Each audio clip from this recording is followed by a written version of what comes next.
Okay, we are recording.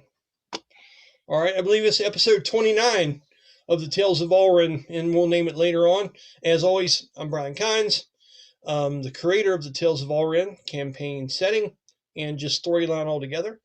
We used D&D 5th edition to play the game. We use Zoom as our video source here, and I use Paint Tool SAI. I haven't mentioned that in quite a while to do all of our battle maps and things like that. And we're actually going to get to use it tonight, which is fantastic. The folks all around me have been helping me write this one session at a time, one page at a time. To my side is the dynamic duo over here. We have Kara and Heather. Heather will be playing the role of Silouan, the Sky Lancing avian female character. Kara will be playing the role of Tamyra, an outstandingly badass female paladin. Below them is Jeremy Keaton. He'll be playing the role of Merc, which, as everyone knows by now, is piloting Brahmas, the celestial construct, or as we like to call it, the Seraphim. I think I'm pronouncing that right. I'm sure I'm not, you know. I don't usually get them right. So, and then directly below me is Sean. He'll be playing the role of Sha-dae, our Way of the Shadow monk / rogue that has a great deal to do with this whole situation and trying to get this resolved. After a while, I believe Rachel will be joining us and playing the role of Miasha, which is the Tigress Felidae dancer, which is a custom class that we made up. And also in this one today, we'll have Ignatius, and we'll also have Dahan. I'll be playing several different parts of them and adding in their flavor as we go through the game. Okay, so last time we were playing, we had already rolled initiative, and I already have that down. And things were starting to get hectic, and they were escalating quick. There was a really awesome encounter. I don't know if you guys have had a chance to go back and look at it yet, but it was fun to watch, man. It was really neat how well things went for you all, despite the things that could have went terribly wrong. You know what I mean? The mask of the Goblin Lord, has been split into two pieces. Asliar did this with his blade, but destroyed it in the process. And if you're a Hexblade Warlock, having your weapon destroyed is a pretty big deal. And suffered pretty gruesome injuries to his arms in the destroying of the mask. Isadora, or is it Isadora or Isabella? Isadora. Yeah, Isadora. With a D, okay. Which is Sha-dae's rapier actually turns into this bird, and he can use it as a familiar. And it has the two broken pieces of this mask in its talons. And it's following the group as they are running towards the sounds of screams that have came from Silouan, and the blowing of the horn that has came from Dahan, which is indicated to the rest of all the party that they're the first ones to see these shadow goblins begin to emerge. And they seem to be merging primarily in this long corridor or widened alley of Skywatch. It looks a lot like the background that I have up right now. As we were going in there, certain pieces of these shadow goblins were starting to reach out of the woodwork. Every little shadow, it seemed like there was another one, arms reaching out, slashing at you guys. Whispered voices and things like that were starting to come out, as if the destruction of this mask somehow was unleashed some kind of, I don't know, wrath, fury, whatever the hell you want to call it. That there's some major repercussion for this mask being broke. And maybe this is the price we pay. Maybe this is the way to destroy it once and for all. Hey, thank you, kiddo. Appreciate you. I got popcorn. My daughter bought me popcorn. Good stuff. Right on. Oh, is that a blue moon? Damn it. They're good, man. They're good. I usually say any beer that you have to put fruit in to drink should have either had in there to begin with or should have been made differently. But in Blue Moon's case, it's still pretty good stuff. With Like, or there's without the orange. nothing better than a blue moon on draft with a fresh orange. Yeah, Nothing it's better. great. Man, Dos Equis Amber with a lime in it is freaking pretty badass. I didn't realize that, and they sell real big mugs of it at the Mexican restaurant here locally. And oh shit, yeah, it's good. But anyway, sorry, I saw a squirrel. Back to the story. Um, in the initiative order, and simply because Sean, you are just nothing less than a badass. You were the first one up. Okay. I'll go ahead and share screen and bring the battle map up and get us back to where we need to be. Let me look here for a minute. Okay, let's go here and share. All right. So I'm going to turn a little bit of music up. Now I'll be listening to battle music because it's cool for me. I don't think it'll be too loud for you guys at all. If it is, all you got to do is just tell me and I can turn it down. Okay? All right, let me move my stuff around here a little bit. Okay. So, something in the music level okay for everybody? Okay. So, I brought up some graphics that we didn't have time for last time. We have Isadora here is out. I have her about 10, 15 foot off the ground right now, Sean. If you would please tell me, let me hit my tab button here again. Oh, come loose. Just a minute, buddy. There we go. Okay. So if you would, just tell me where you would like to place Isadora as we're coming in there and we see this first entrance point to this. If there's anything you meant on, just tell me where you want to look. Just have Isadora. Hearing that Ignatius mentioned the what Gleandra told me, I'm gonna have Isadora like fly over to Ignatius so that he can at least see that she's holding on to the pieces of the mask. Okay. Well, as we know, kind of like maybe like perch on a rooftop near him, since he's has some kind of light that's keeping the goblins at bay or whatever. Perfect. We can do that, buddy. Okay, so let me go ahead and move Isadora up that direction. And just so you guys know, I don't have it up real high just for the moment. I won't put him, her, about right over here. Is that okay for you? Mm-hmm. Okay. Yeah. At any moment. And then I would like to, I'd like to telepathically tell Isadora to play keep away with the mask. Don't let anybody touch it. Okay. So how many feet would you like her to be up? 10, 15, or even more? Just put her like on the rooftop so she's not flying, so that she can like be stationary, and if she needs to fly away, she can. All right, let me do that then. So this shape, let's go ahead and take that shadow underneath her completely away. Mm-hmm. So that way her icon is showing truly where she is. And I'll put her back here behind Ignatius. Okay? Yeah. So, with that, I'm leaving this on Danny's character, Dahan, because he has summoned out the spirit of the behemoth. So that's something that remains on him until his concentration is broken. And you, Tamyra, have just done this and warped. Now that doesn't last. It just goes blam and thors its way out there. So I'm going to go ahead and make that fade away as well. Okay? But when you use a spell on something like that, I have some surprises for you and for you as well, Heather. I think you'll enjoy. Let me get rid of some of this stuff here. Okay. So, does anyone have any questions before I go ahead and start the initiative order? Awesome. I see Jeremy's got his papers out there. All right. So the first one to go is Sha-dae, and I will zoom in on you. Like I say, anything you need to see on here, you simply tell me, and I'll bring it up for you. Okay? Okay. This is your Okay, position. so Sha-dae is going to go toward the goblin that's above Silouan. Okay, which is this Dagger Goblin that's over here on the steps.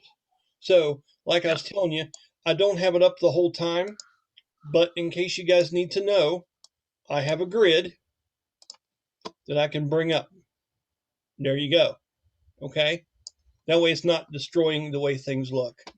So now that the grid's up, let's go ahead and go to you, Sha-dae. Okay. So to get there, it's going to be 5, 10, 15, 20 foot of movement will put you right here beside Silhouette. Is that where you'd like to go? I'd like to be right next to the goblin, so if it takes me extra movement to get up those stairs or whatever. It would. To get here, to go up this stairwell, or up the side of this wall and climb it and get up would be 10 more foot. So it That's would be fine. a total of 30 to be right here within melee range of the goblin. That's fine. That's where you want to be. All right, gotcha. So we're moving you. Okay. Sha-dae comes And dashing then, here, scales up the wall right beside Silhouette, and is within and then melee range of the goblin. with my hand full of that ash, I throw it onto that goblin. Okay. Let me see what number this goblin is. This is a Dagger Goblin, and this is number 4. Okay. To do that, I'm going to say that's going to take your bonus action to do that, okay? Okay. I'm not going to say it takes your whole action to just, you know what I mean? Yeah. I just kind of want to do it that way.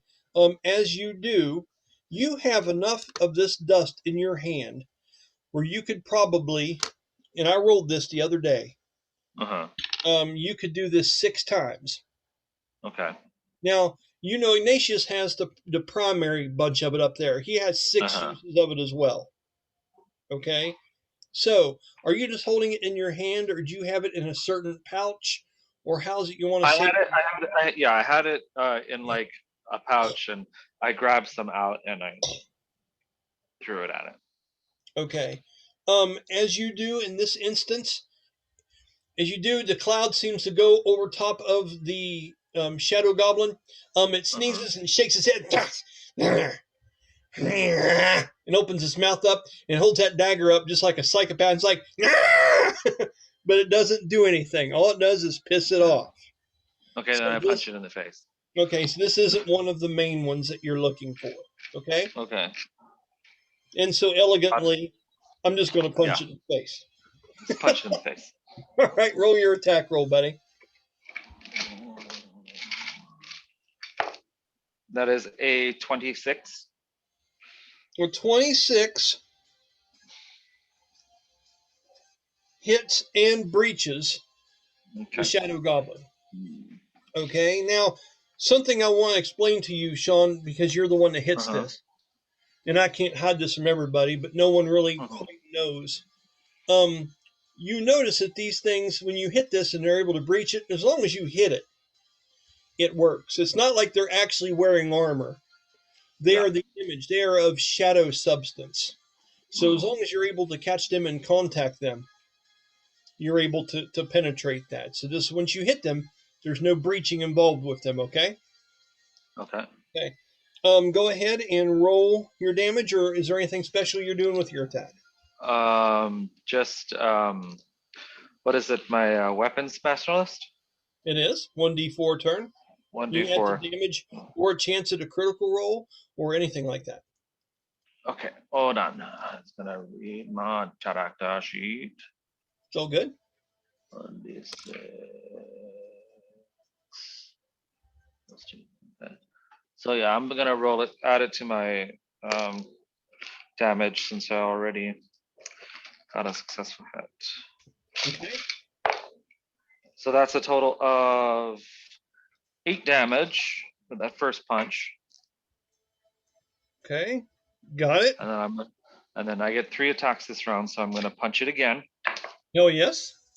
That is a 25 to hit. Wise to add to it, or are you just straight up going at it? Yeah, I'm just gonna straight up go at it. Okay. What was your next roll? And then 25 to hit. That hits. So that is another 5 points of damage. Okay. And then I punch it again. It's another 25 to hit. That hits. And so that is 6 points of bludgeoning damage. Okay. Now, as a reaction, once a turn, when you hit this thing, I need you to roll me a dexterity saving throw with a DC of 17. You're proficient with dexterity, so that's a good thing. Yeah. So that is dexterity saving throw is 21. You pass. I want to describe to you what just missed you.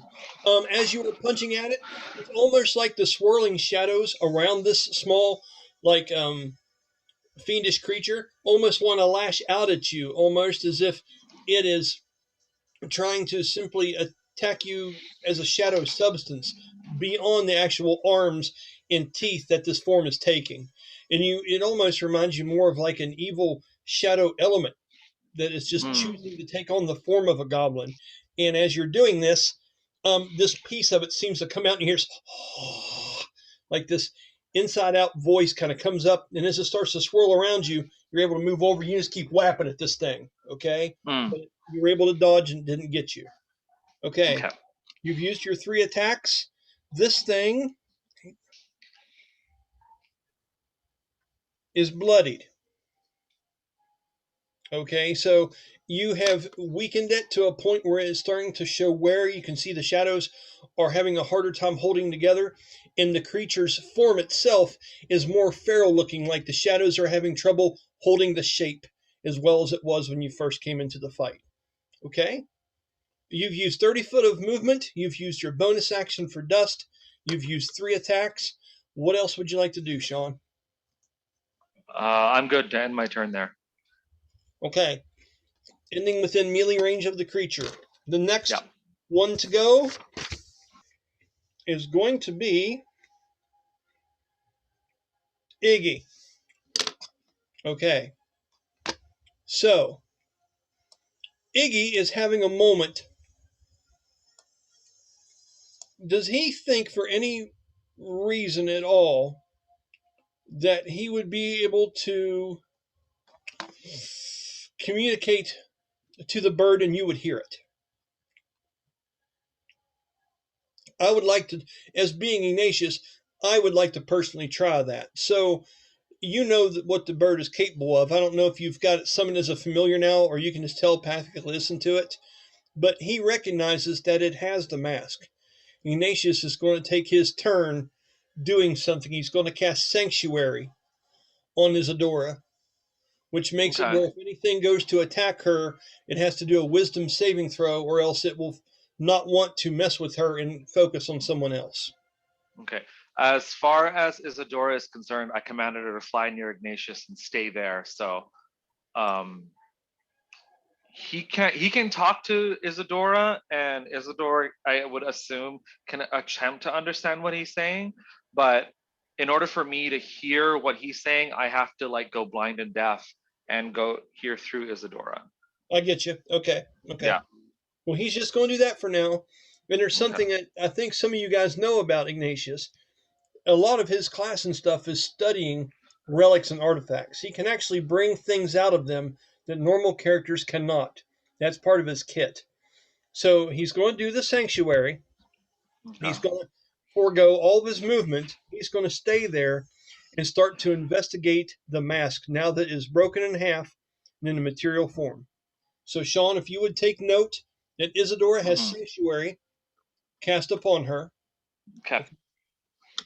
That's all he's going to do on that turn. Let me go ahead and illuminate him and show that he is doing that work. Just a minute. Okay. There's that. And I screwed up and moved someone else with you here, buddy. Let me move her back down to where she was. There you go. Okay. All right. The next person to go after Iggy went, let me go ahead and mark off Sha-dae has went once. Iggy has went once. Number 3 to go is going to be the Dagger Goblins. All right. So you guys can see 4 goblins total right now from your location. Of course, you see the one that you closed in on. Okay. You see the one. Oh, stop doing that, Brian, you dipshit. Okay. You can see the one up here on the rooftop that has a spell because of the flames and things that seem to be crackling and stuff in its hand. Okay. You see the one right here directly across from Tamyra. And you also see the one that's over here on the roof with more spell-like power being swirled around its fingertips. Okay. On this turn, we're just going to go with the dagger one. It is going to... You see here how I want to do this.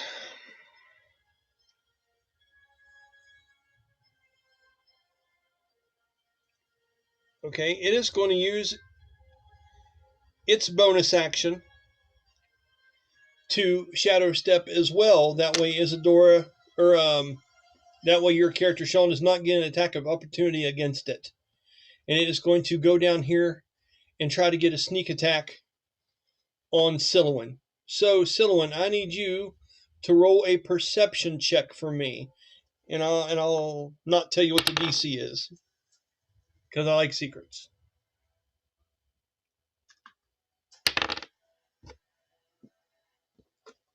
And you are muted, so when you're ready to tell me, make sure you... There you go. 23. Okay. It does not get the sneak attack against you. You were able to perceive that it was popping up behind you when it did that. Okay. So let me go to that creature. Okay. He jumps down. Lands in here behind you. That's just funny looking. This is a mad little bastard trying to come on to you. You weren't surprised by it, so you have your normal defenses against its attacks. It's going to make 2 dagger attacks against you. Okay. 22. That doesn't hit. That hits? No. Does not. Okay. All right. 18. Does not. Okay. Do you have any kind of feats like counter strike or anything like that that you'd like to use? Or are you okay just to let that be that?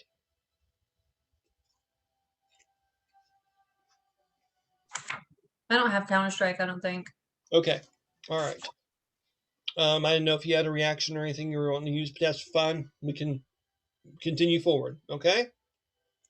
All right. That will be that goblin's turn. Okay. Let me mark that down. And we've went once. Okay. The next person to go in this order is going to be Miyasha. Okay. By the way, Heather or Kara, did she ever message back on there and say that she was going to be joining? She did not. Okay. All right. So, Miyasha, what are you going to do, young lady? What to do, what to do, what to do? I think she would pretty much say you two have got that covered. I don't think there'd be any point in that. And she might want to... And she knows Tamyra's capable. So I think she's going to try to possibly focus on intercepting this one over here on the roof in case it has something bad in store for Ignatius and them. Okay? So on Miyasha's turn, I'm trying to remember exactly. I'm not going to be able to remember all of her stats, but I can come pretty close. Okay. Where you at, Miyasha? Here you are. What's your movement, young lady? Oh, shit. Well, she might as well just go for a mile. 45. Yeah, that'll work. Okay. 5, 10, 15, 20, 25, 30, 35, 40, 40. Okay, I'm going to put her over here by Ignatius. And the reason being is she's going to be working as a defensive wall. And she's going to use one of her moves after that. So that'll be all her movement to run over here through the snow. Climb up the side of this, which doubles her. Sucks down her movement by twice its rate. That's going to put her over here. Okay? When she's doing that, she is going to start doing a dance. And when she does, it will give people around her people disadvantage to make attacks as long as they can visibly see her while she's performing this. She pretty much says, "Hey, look at me, look at me." That's what I should have called the move, is the look at me move. So let me go ahead and get the graphic up for that. Okay. So now she is performing that. And that will deter and make it hard for people to make attacks as long as they can visibly see her. All right. That will be the end of her turn. All right, and we're going to say number 1. Got it. Okay. Number 5 is going to be the Spell Goblins. All right. So, with that, this goblin over here was going to start attacking, knowing that it could see that mask in Isidore's hands. Okay?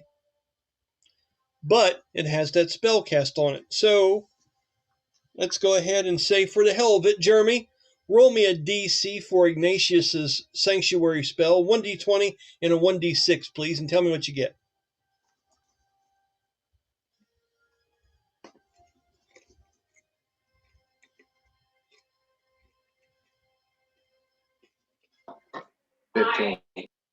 I'm sorry, did you say 13 or 15? 15. A 15, okay. Write that down and keep that, okay? Okay, let me see here. The goblin failed. It was going to do that, but it decided not to. Instead, it's going to attack Miyasha, but it's going to do it at disadvantage because it is swayed and off-put by the dance moves that she's using. She's using what her mama gave her. All right. So, the goblin, this will be the first time you've seen what they actually do. Okay? This bowl of fire, this shadowy flame, and it seems to be whirling around in its hand. When it releases it, it looks like a skull that is on necrotic flames. The eyes glow purple, and these things scream as they head out towards their targets. Okay? So as this thing's coming at her, I'm going to roll the attack now and see if it hits her or not. With disadvantage. She's lucky. I rolled a 20 and a 6. So the 6 is the one, and that is going to miss. So that was ineffective from the goblin. And it is going to move. That is goblin number 5. Spell goblin. Go here. Goblin number 5. And I think I'm going to... I think he's just going to stay put. Maybe climb out here more on the edge of the roof to get a better look and see what all's going on down below. But yeah, maybe just get a little bit closer. Not much. They can only get so close to Ignatius because of that aura he has, that light. Okay? So I'm going to have him climb down the roof and stop about right here. Okay? And that's going to be that goblin's turn. All right. We mark that down. And we have one on the other side, too. So that was Spell Goblin number 5, we said. Yes. And then we have this Spell Goblin down here on the other side of the roof. Here we go. Little evil looking bastard. And he is going to hurl something very similar. And this one's going at Tamyra. All right. Now, he is in visible distance of Miyasha. Now, I don't know if I think it's anything within 60 foot. So let me see. 5, 10, 15, 20, 25, 30, 35, 40, 45, 50, 55, 60. Right on the edge of it. Right on the edge of being in that. So I need to roll a wisdom throw to see if he's hindered by it and his attention's more on her than throwing this shit at Tamyra. And he breaks through it. He passes. So he is not entranced by the dance. Okay? Let me write down that number 4 was entranced by the dance. That would be the spell goblin number 4.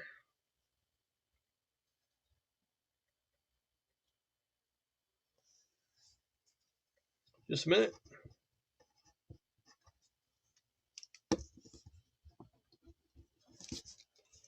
Entranced.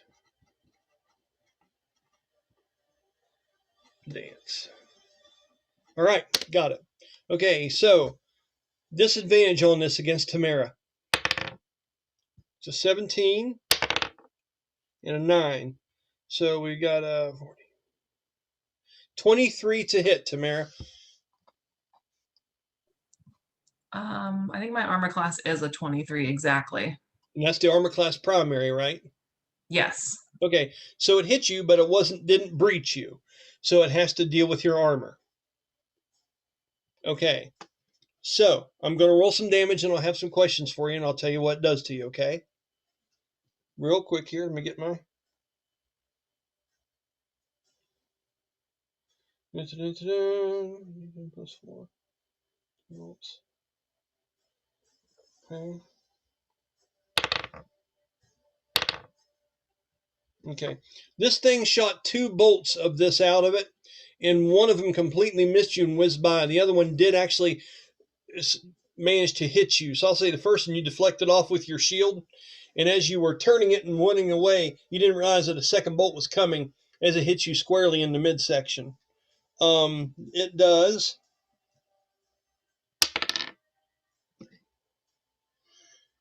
7 points of necrotic damage. And then your armor, what is its damage resistance? It should say at the very end of it, it'll say like a number /1 or 1 / a number. Is it 7 or 8?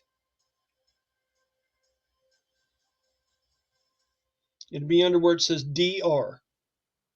DR is for my. I'm confused. For my half plate or for my shield? For your half plate. My DR is a 20. Okay, tell me, what is the grade of that armor? 9. Okay, so erase that 20 and put 1 / 9 in that place. I don't think your character's been converted to the new rule system, which is easy to do, okay? So what that pretty much is saying is that your armor, it takes 9 points of normal damage to do 1 point of damage to your armor. Okay? So with that 7 wasn't even enough to put a scratch on what you're wearing. Okay? But do keep note that your armor has taken 7 points there. Okay? Once that surpasses the number 9, that'll equal 1 point of damage to your armor. So just keep a note on your AP that you've taken 7 so far.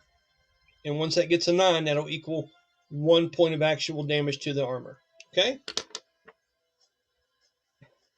And if you would, now that that's hit you, I would like you to roll me a wisdom saving throw with a DC of 12. It's not very good. 23. You passed. Just so you know, when this thing hits you, all of a sudden you started to see the actual skull that was inside of this shadowy bolt being thrown at you. And you could start to hear the cackles and the laughs coming out of the shadows, kind of like you did earlier. And you felt fear starting to well up within inside of you. But also because you're a paladin and things of that nature, you were able to fight off and ward against the fear, and it didn't budge you. Okay? And that will be the turn of that creature. And that was number 2. Number 2 has went. Okay. Okay. Now, the next person in order is going to be, that'll be number 6, and that is going to be Merc. Merc, you were stationed halfway up the skywell, awaiting Miasha to show up after she had had her confrontation with Gleandra. You guys had made these plans and had it all set out. Ignatius had actually put a spell on top of you where it looked like you were solidly made of stone that would have lasted for a set amount of time. And as you stood there, pacing inside of Brahmas, waiting for Miasha to show up so the plan would begin, all of a sudden the screams of Silouan and a very early blast of Dahan's horn has drawn you in to let you know that things have started to go down even before the trap has been completely set. As you were making your way up the stairwell, it was hard for you to get rid of the stone spell. That was the illusion that was put on you, and it slowed you down quite a bit. You were the last one to show up to the party, my friend. And as you are back here in the background now. Okay? But you are just arriving as you see all kinds of shit going down. You see goblins popping out of the shadows. You are piloting Brahmas that direction. What is it that you are doing? And you are muted. It looks like the nearest thing to me would be the Dagger Goblin behind Silver, correct? I believe so. Yeah, that you guys can see. Yes, that would be the closest thing. And then what's a little bit further would be this one here that seems to has some kind of necrotic glowing short sword, and then you have the two that are throwing these shadow bolts down off the roof of this place, down upon everybody. Without foregoing everything, it looks like that one behind Silver is the closest I can get to. Okay. I think it's about that 35 time. exactly. We'll put it right up to the right of Silver. Okay, so are you headed that direction? Yes. Okay, you want to go right up to it, or you want to stand back a little bit? I'm gonna come up right up on it. Okay. I'm going to move you 5, 10, 15, 20, 25, 30, 35. Is that enough? You got enough movement to do that? Okay, cool. All right, now you know you have your bonus action. You have so many fun fucking things you can do here, my friend. And by the way, I also did go through that scene with Silouan last week where you stepped out when she screamed and you heard the horn blow off. Your spirit was up there watching over her, and she got to see Merc in spiritual form. And that was also one of the factors why it took you so much longer to get up here than everybody else. Your spirit had to get back to your body, and then you're running around Brahmas trying to get your shit together like a quick like we have to pack, we gotta go. The water broke, it's time to roll.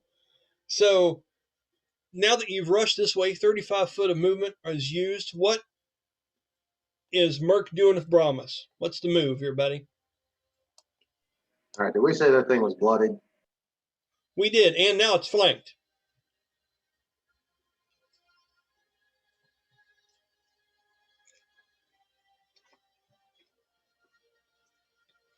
All right. I'm going to bonus action weaponized strike. Cool, okay.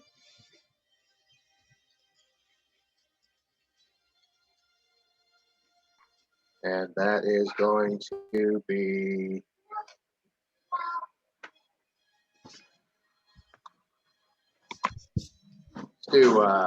chill touch. Awesome, you're going to put chill touch in, okay.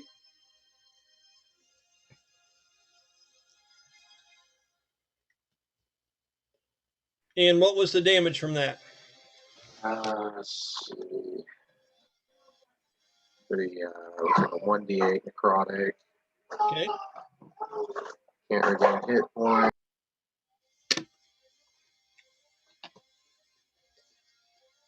Okay, make sure to describe to everybody what they see and then roll your attack and tell me what you're doing. You're using your sword or your fist, Jeremy? It'll be sword.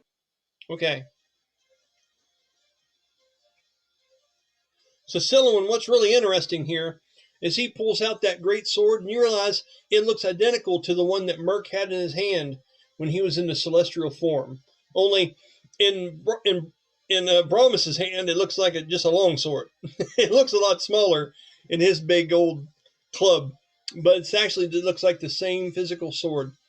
Go ahead, Jeremy. What are you doing, buddy? You've got it, and now it's got some kind of necrotic energy emanating from it as well. Yeah, and I'm going to.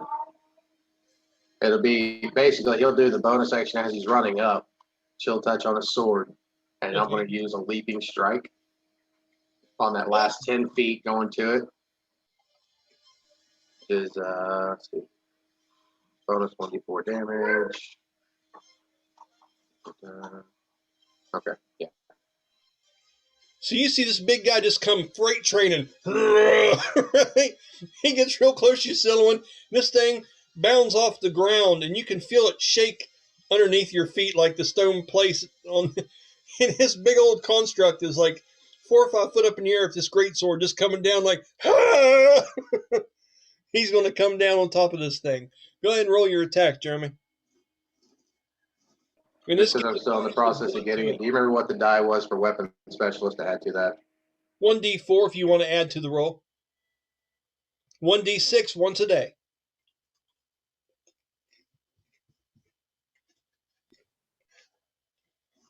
Remember, you have advantage because the creature is flanked.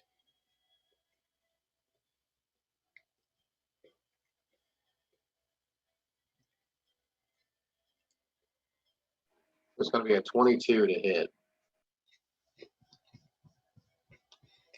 22 hits. Barely. On this one in particularly. Go ahead and roll your damage for that attack, sir.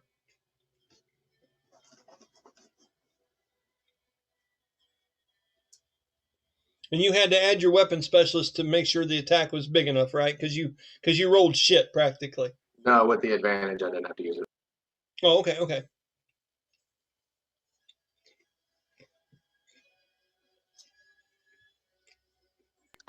Bear with me, my D4 disappeared into the great beyond.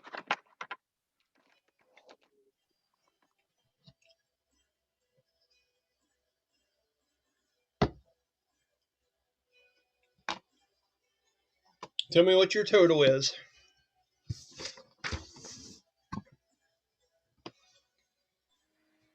Remember, Yeah, you just 27. 27? Yeah, 27 damage. Okay. As you do and you come down, when he does this, it goes through the goblin and splits it almost like you were throwing like you were chopping your hand through a dense fog, and it splits the thing right between the eyes, and the sword makes a loud clunk into the stone right up against this edge here of this on top of the steps, and buries itself about an inch deep into it as you cleave straight through this thing and send it away. You have vanquished this creature with your attack. Now, understandably, roll a perception check for me.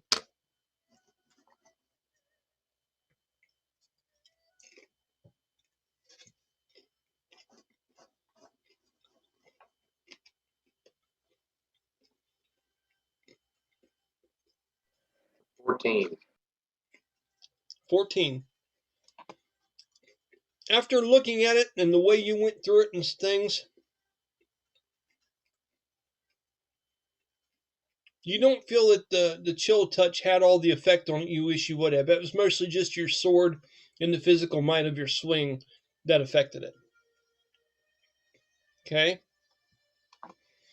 You didn't see the effects from the chill touch on your blade really take hold of it. This was more of a physical thing. But that one is no more. I need you to roll me a wisdom saving throw, Jeremy.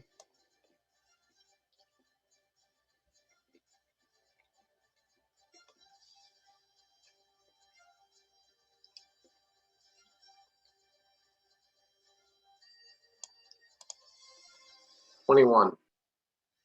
You pass. Okay.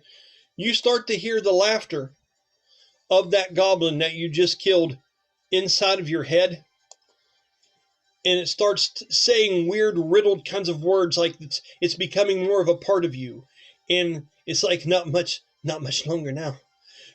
The others will come. They will come, but somehow you're able to shake it off, and the effect doesn't happen to you. Mark down, just on a side note there, that you have passed one sacrifice saving throw. Keep that in mind. Okay? Okay. Good job. You used your movement, you've used your bonus action, and one attack. What is it you're doing with the rest of your turn? Given that there is nothing else that I can get to,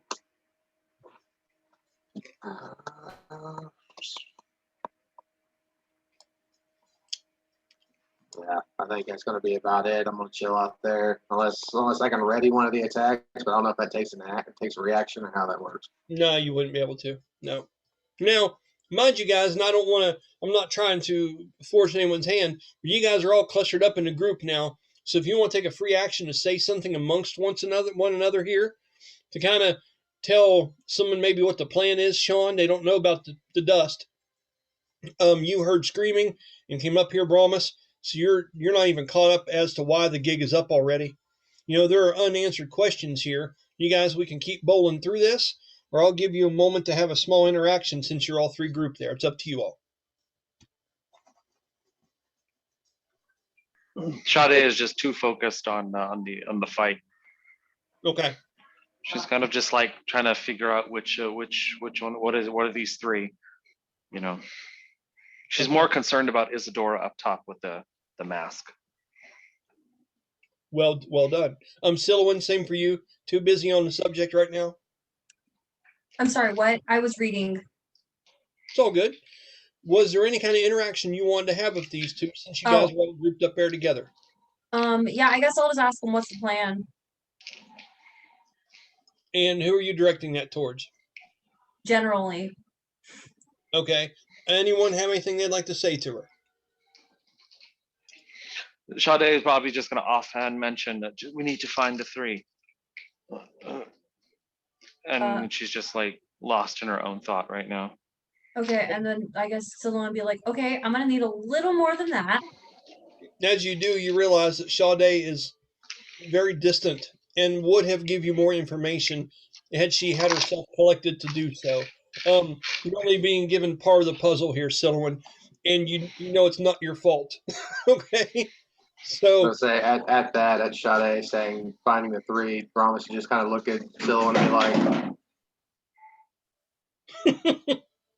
Also, I'm sorry, I totally zoned out trying to prepare for my next attack. Did we just kill the imp that was right next to me?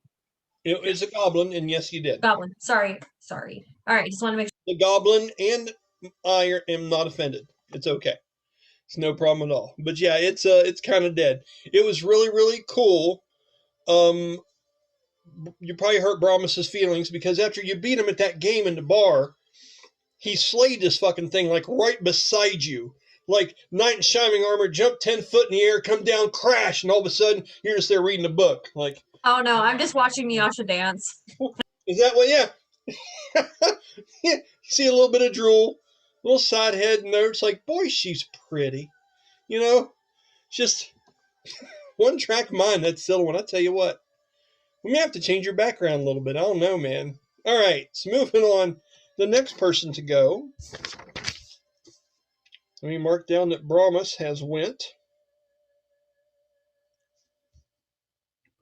Okay, number 7, Tamyra. Holy shit, it's your turn. It's me. It's a me, a Tamario. You got this ugly, ugly son of a bitch. Let's zoom in on him. He's got a skull that's split in half. One half of it is over here for purple eye. The other half is on his arm he's wearing as a gauntlet. And he's got the same shine in his eyes that these have. He's got this purple aura that seems to be necrotic glowing from his sword. This is evil, and you don't like evil. This thing is somewhat transparent as this snow effect that seems to be going and passing through it as it grins devilishly at you, working this little sword like a little ninja. What would you like to do, Tamyra? I would like to use my bonus action to activate Searing Smite for my next turn. Then I'm going to activate my Divine Smite, and then I'm going to freaking wail with my flail.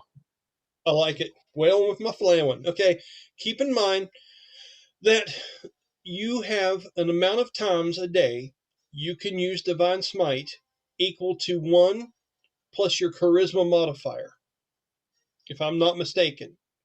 So My what's your Charisma My modifier? Charisma's +4. Okay, so 5 times a day. Is that what we decided on, Jeremy?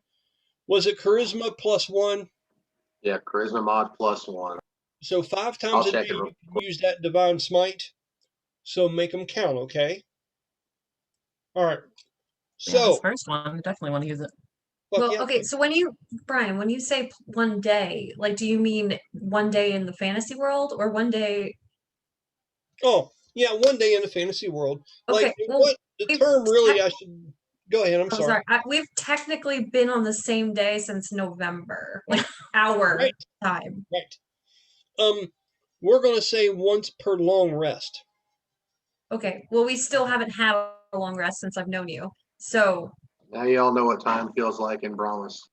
well, I'm just saying, like, it's kind of hard to keep up with smites, and Because I've definitely used 5.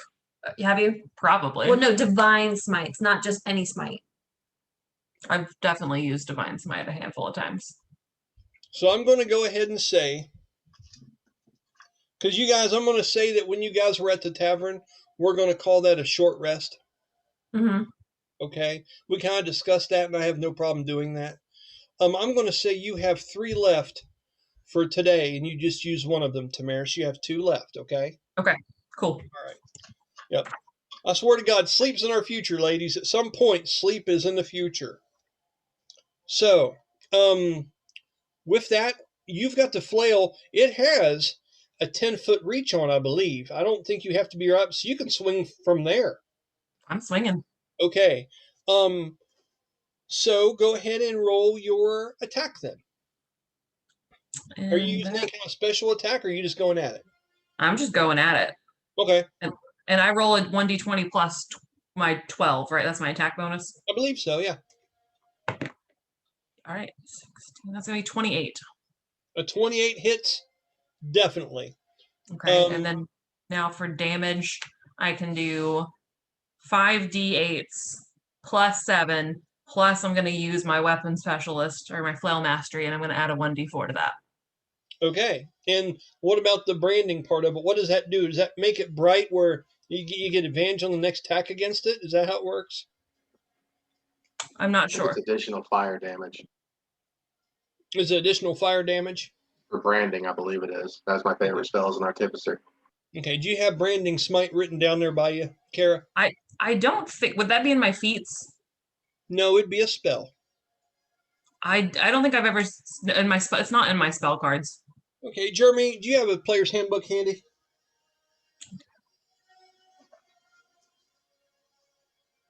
I do not, but give me just a second. I'm pulling her up. Okay. And when he tells you this, just make a note of it, Kara, so you know, okay? Yeah, because I've never recalled seeing branded smite. There's searing smite. No. You know, which one did you use? Was it Searing Smite? Branding smite, I was wrong. It is radiant damage. There's an extra 2d6 radiant damage to the target on the next time you hit. Yeah, I don't have that. I have searing smite. Okay, it's Searing then. My bad. What's that one, Jeremy? So searing smite, next time I hit a creature, it's going to be an extra 1d6 fire damage. And then at higher level, second level or higher, the initial damage is an additional 1d6. So I would get a 2d6. Cool. Okay. All right. Mark off your magic points and go ahead and roll damage. Roll them all. Roll them all, she says. So 18, 16. Don't break your desk with all those dice you're hitting. No shit, yeah. 21, 22, 30. Now, how much of that was actual radiant? Like most of it, right? Yes, the minus bonus 3. Oh, wait, I didn't add 7 to that. 37. Oh, my. Okay. So this is where I'm going to tell you to paint me a picture. Okay. When I say paint me a picture, that means you killed something. You recognize right now on that first strike that when you hit this creature, radiant energy seems to do more damage to it than regular physical attacks. Okay?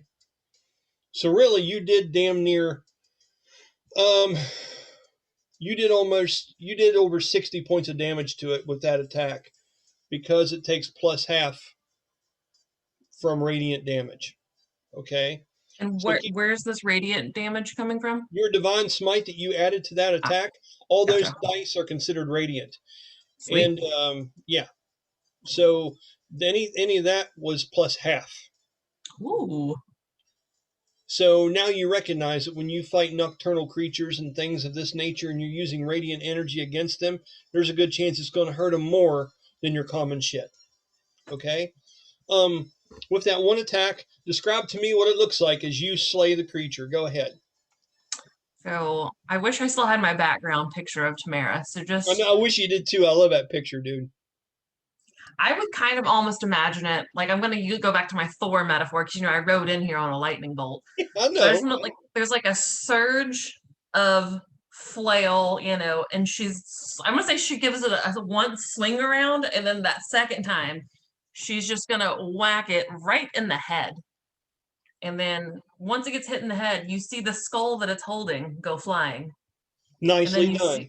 And then you see the sword that it's holding fall to the ground. And then I want like Thanos snap. I just want it to evaporate. Okay, so let me tell you a couple very interesting things. When that skull does go flying off across there, it just rolls into a pile of dust, and then necrotic smoke and energy kind of come off of it and evaporates into nothing. The sword he has, when it falls to the ground, it shrivels up almost like a grape turning into a raisin, and it looks like something very familiar that you've talked about before. Left in its place is a small, very etched, very eaten away at black wrought iron dagger that we've talked about. That you remember Oma mentioning to you that that's the kind of weapons that they used. So you can see that once these things are slain, that's what remains of that weapon when it's not empowered anymore. As that creature fades away, as I'll fade it away right now. Bah, I'm dying and I'm going. Okay. Something very interesting happens. I need you to roll me a wisdom saving throw. And the DC is 15. Oh. 3, 4, 5, 6, 7, 9. Okay.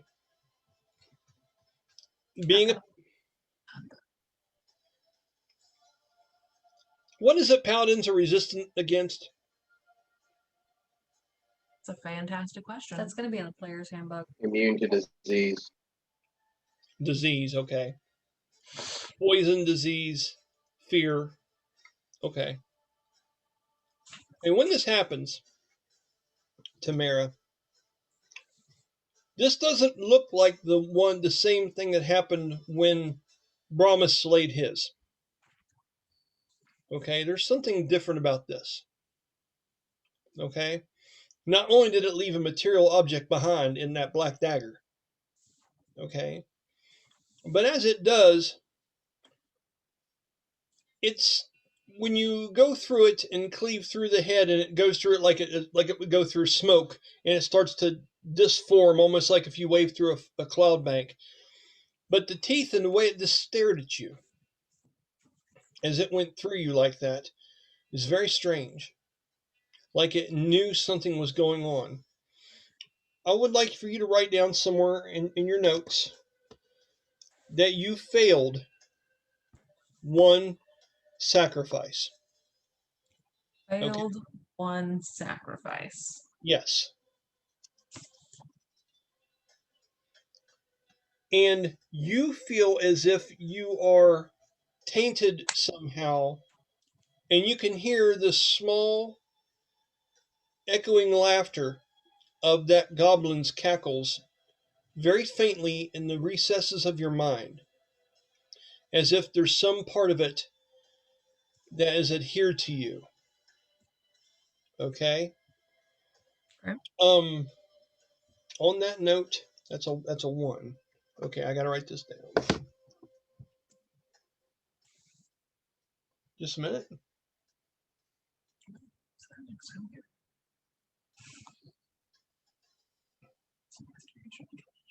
Okay, and the dagger remains laying there on the ground. I'm going to make something that makes a so we can see that. Okay, so let's go ahead and choose to just go with let's go with an airbrush. Let's go with this purple here. Let's go with the map. Airbrush, purple. And because I already used my bonus action for Searing Smite, the Divine Smite counts as one action, and then my attack counts as one action, correct? Correct, yes. You have several different ones Okay. left. Well, I want to spare you for what you're doing because I still haven't moved yet. So I'm going to move and I'm going to pick up the dagger and put it on my person. That's interesting. Okay, so we're going to put that mark on you then. And then I guess because he was only like within 10 feet of me, so then I still have 20 feet that I can move. So once I've picked it up, I'm going to move closer wherever once you pull the map back, I'll tell you where I want to move. Okay. I'm going to put a little purple circle here beside you, representing that you have the dagger on you, okay? All right. That's what that is representing.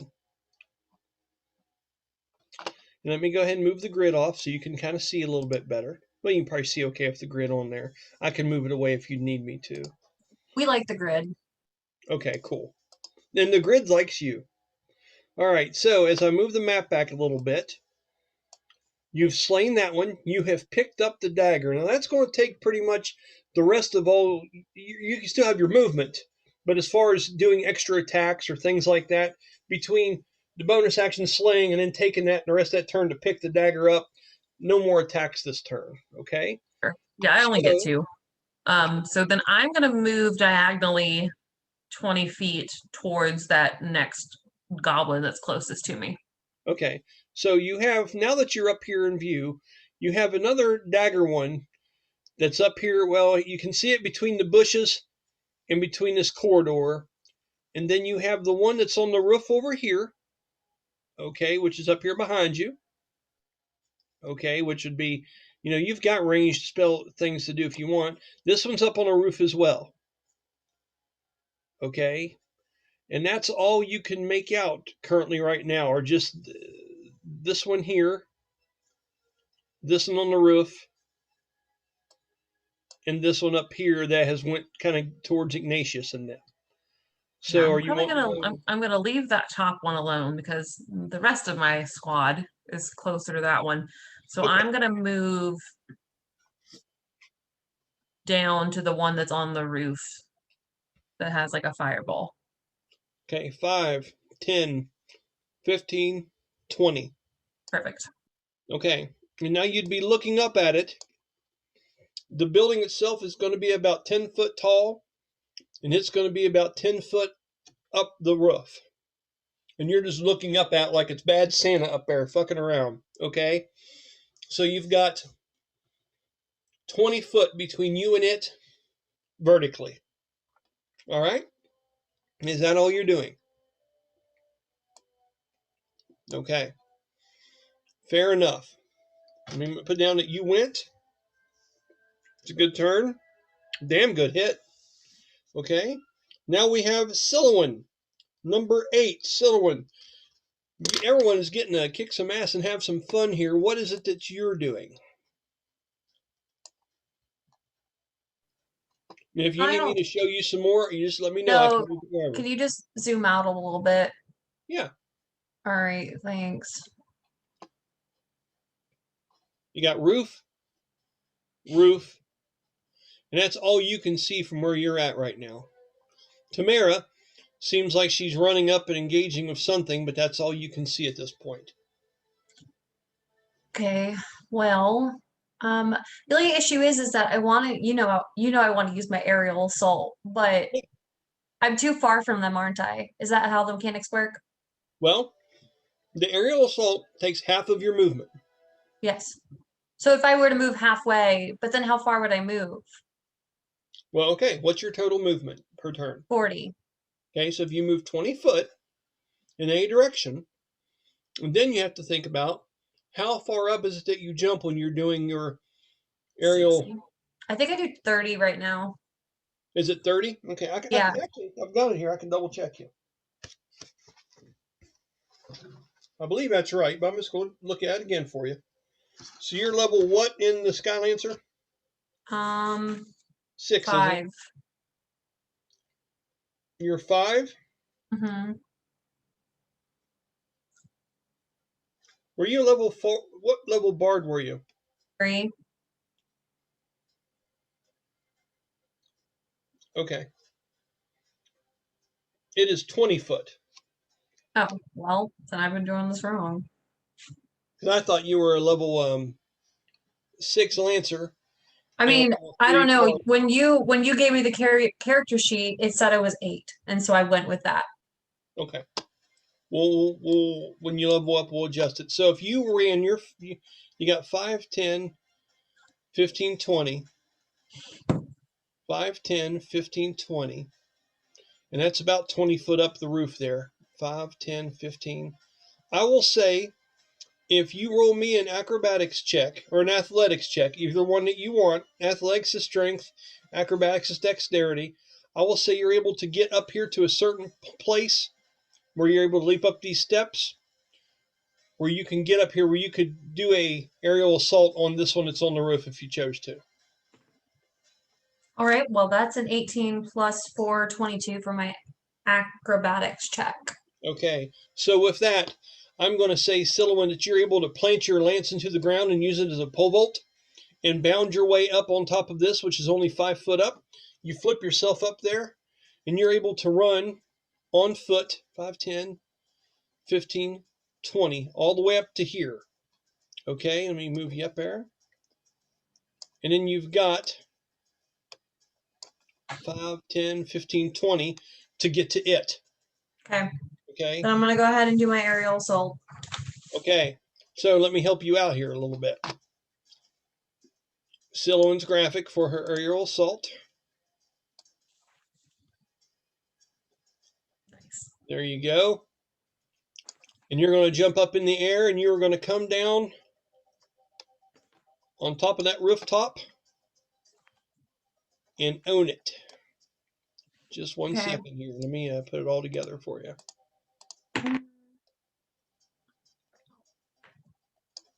Very nice. Go ahead and roll your attack roll, please.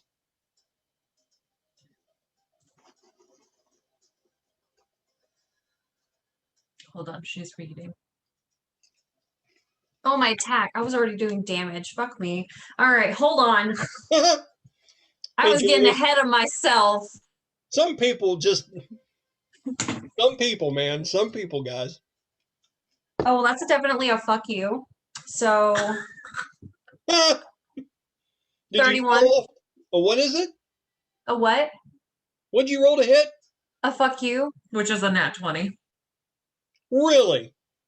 Because a fuck me is a nat 1 and a fuck you is a nat 20. Okay, I'm sorry. Now I'm glad we have that cleared up. I was ill-informed. Okay. So, Oh, no, I sent you a picture of the dice. You even told me they were cool. Oh, you know what, dude? I wasn't even referencing that in my brain. I've got so much shit going on, Heather. I wasn't even thinking about that. I thought you were pretty much saying, fuck you, I rolled a 20. I wasn't thinking about the dice. Okay. Yeah, no, man. I feel a little better that that's the case. That's Oh, good. no, I'm sorry. I didn't mean to. I'm sorry. I'm not the goblin here. You understand? I'm not the bad guy. You are the goblin. I am the goblin. Just do the dagger like, fuck you, Brian. Yeah, I know, right? It's like, I don't like where this game's going. I don't like this. But no, that's cool. So fucking natural 20 on a aerial assault. I know. You want to use your bonus action and just pump in something else to it to bring super pain to this thing, or you just want to see what kind of damage you get out of it normally? I'm just gonna see normally. She's gonna get double damage, right? Yeah. Yeah, double on all your dice rolls, but your bonus to that attack, what your damage bonus is, that doesn't get doubled. Okay. You understand what I'm saying? Oh, yeah. Okay, cool. I know. There's a hard number you get, then there's dice rolls. Dice are all doubled. Cool. All right, so let's 6 plus 28. You have Fuck you, Jeremy. Fuck you, Sean. That didn't land. It's a 2. 6, so 12. Is this video appropriate for kids? No. Plus, you know what? I'm just gonna roll my d4 too. You're going to do your weapon specialization too. Yeah.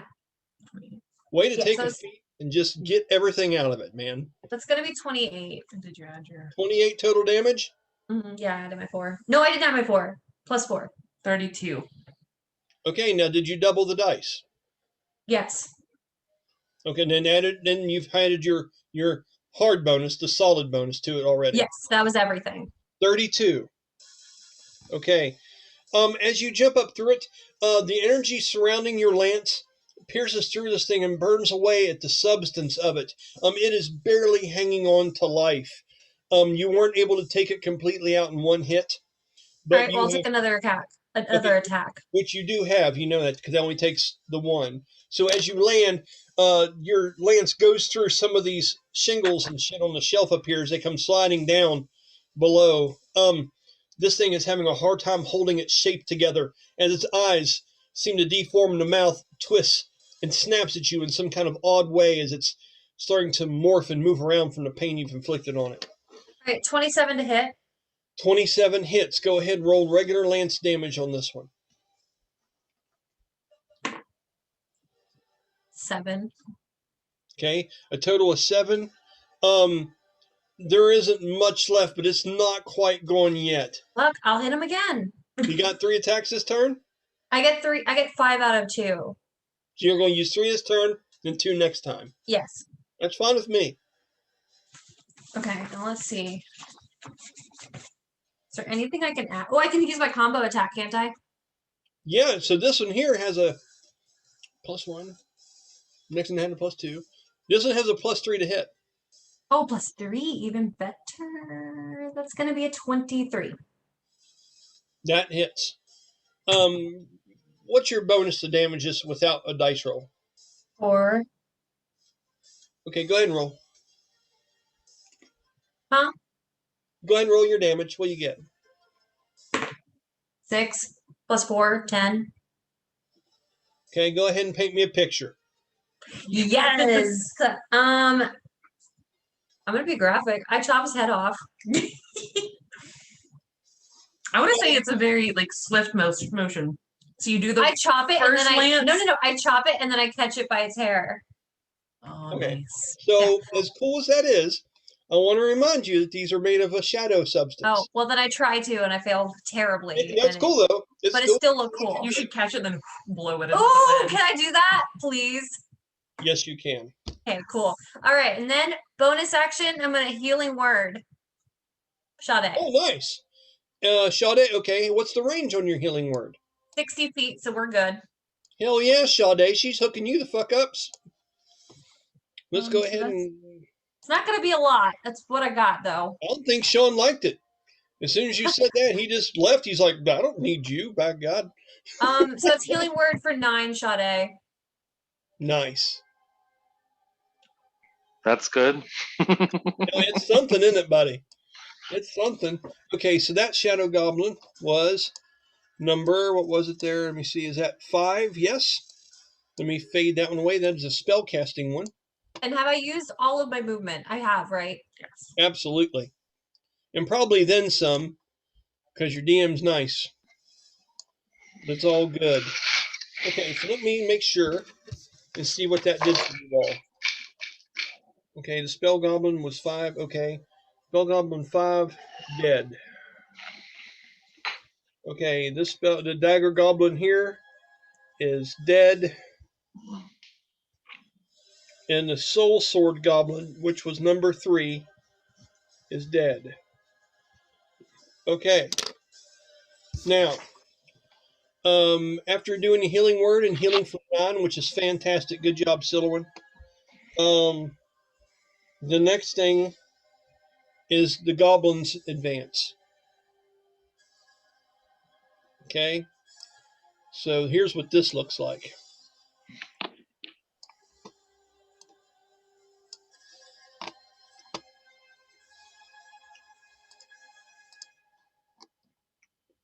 Just a minute. Talk amongst yourselves as I move things around.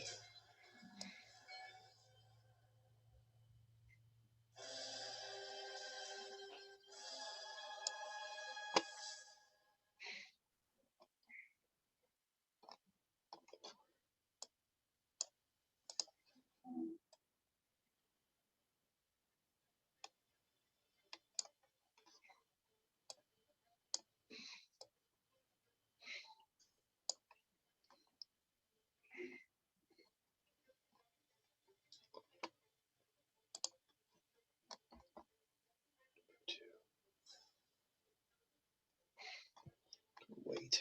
Okay.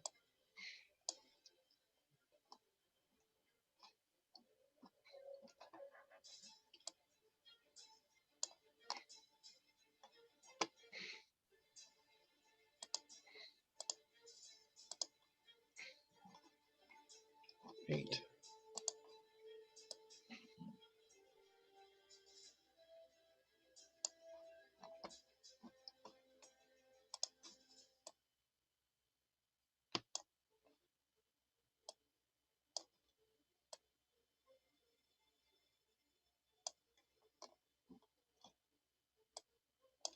Like I say, feel free to say whatever you want. It's going to be just a minute. They are all moving and shifting around, getting ready to pull some shit, which is not fun for anyone. Okay, let me see here. Number 1.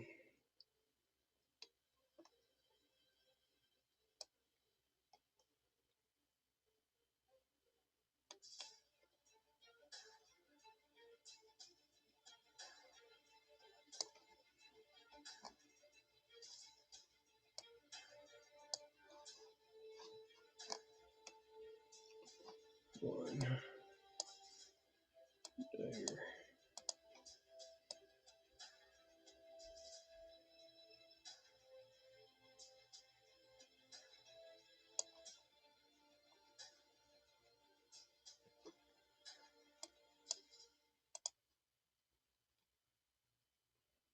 Let's go. Okay, let's go with number 6.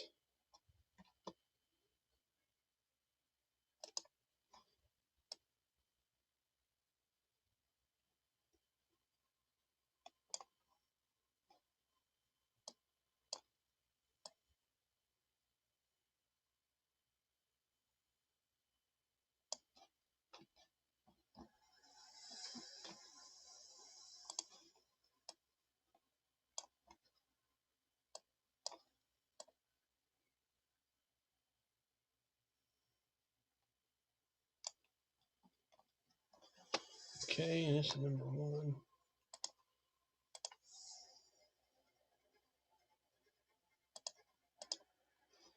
Hey Brian, can I ask you a quick question? Absolutely. What's going on? So, if I were to cast a spell, you know how I get like 5 out of 2 turns? If I were to cast a spell on my first turn, the rest of my actions that turn would have to be spells, correct? Okay, so for instance, give me an example of what you're trying to accomplish. So, I have 5 turns or, actions in 2 turns. So my first turn, or my first action in my first turn, I decide to use Earth Wave or Thunder Wave. And then I try to attack with my glaive. Can I do that? Well, okay. If you have a spell that's a bonus action, No. An action, not a bonus action. no, if you have a spell that takes your action, that takes everything you've got for that action. The only thing then you can do is use a bonus action or a reaction after that. Okay, so but what if I have 3 actions in a turn? Can I do 3 spells? Oh, no, those are just attacks. Those aren't actions. So We don't- actions do not equal attacks. No. Okay. I'll explain it like this. Oh, I Imagine- understand. So the attack equals 3. No, each action that I have equals 5 out of 2 attacks. Kind of. Here's the best way I can explain it to you. On your major action, you can choose to take the attack action, and because Yeah, that's what I'm saying. So then I would get 3 and then 2, or 2 and then 3. right, so that's Okay, that committing makes everything sense. to that. Yeah, I got you. Yeah, it's hard. I wish you could split that up a little bit, but they say, if let's say, for instance, you had a bonus action spell, you could cast it and then have your 3 attacks afterwards. It just depends on how you combine it.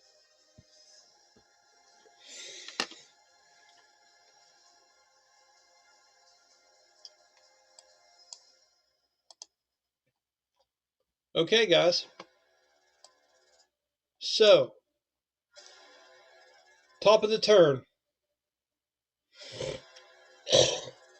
is going to be you, Sha-dae. You've just been healed for 9 points, which is helping you quite a bit. I will zoom out here a little bit. You're at the very top of this stairway right here. Okay, this little platform that goes into this this is almost like a little awning that comes off the side of the building that you would be able to see. It's like a little hatch roof. You can see that she's jumped up and destroyed the one that was here. Okay, Ignatius has still got Sanctuary up. He is protecting, and Miasha is still drawing people's attention to her, so they're even harder to target. It's a very good defensive strategy up here going on. Now you have 5 uses of that dust on you still. Okay. Dahan should have went there. Let me look here. I'm going to say that when all that was said and done, Dahan is going to charge up in here in the middle to battle. Okay. So let me move him forward. Because he kind of got there late for the party. You guys had pretty much everything wiped out close to him. 4. I'm going to put him up here beside Tamyra. Okay? So, with that, Sha-dae, it is your turn. What would you like to do? I'm going to go ahead and shadow step onto the roof if possible. This is my bonus action. Okay, which roof would you like to go to? Next to Ignatius. Okay, absolutely, we can do that. Oh, hold on, let me do something first. I keep forgetting that Isadora is separate from you when we play like this. Move you up here.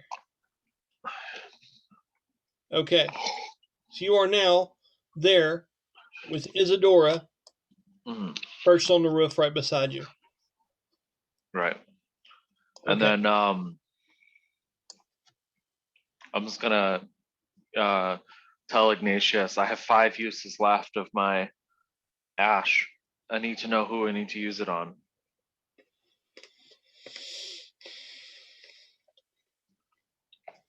Okay, let me roll concentration for him. He does very well. The best he can explain to you is that there are 3 parts, 3 different goblin souls, or what they call the horde souls. Mm-hmm. And they make up, all the other goblins are reflections of them. They make up the soul and what actually poisons and corrupts the artifact. As he's looking at it in Isadora's hands, you can see that there are shadowy pieces, almost like, I don't know how you would explain it, some kind of crackling dark necrotic energy that seems to be trying to pull the mask back together even as you all speak. And Ignatius says it happened when one of those goblins down there died.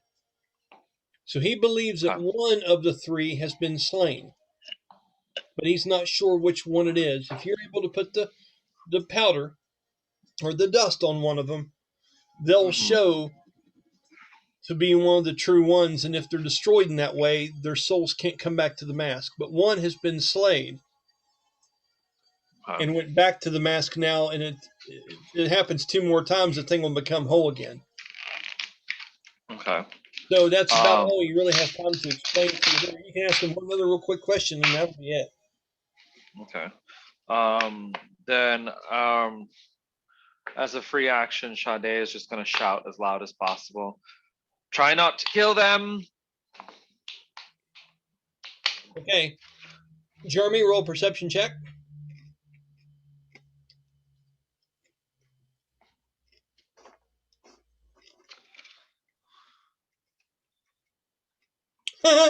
What'd you get, buddy? His eyes got big. It's 6. He didn't hear you. Brahmas is busy. Did you get a 6 as well, Kara? Sorry, no. I thought you said you didn't hear him, and I was like, he got a 6. Oh, no, I heard him. No. And what did you two get, Heather and Kara? What was your perception checks?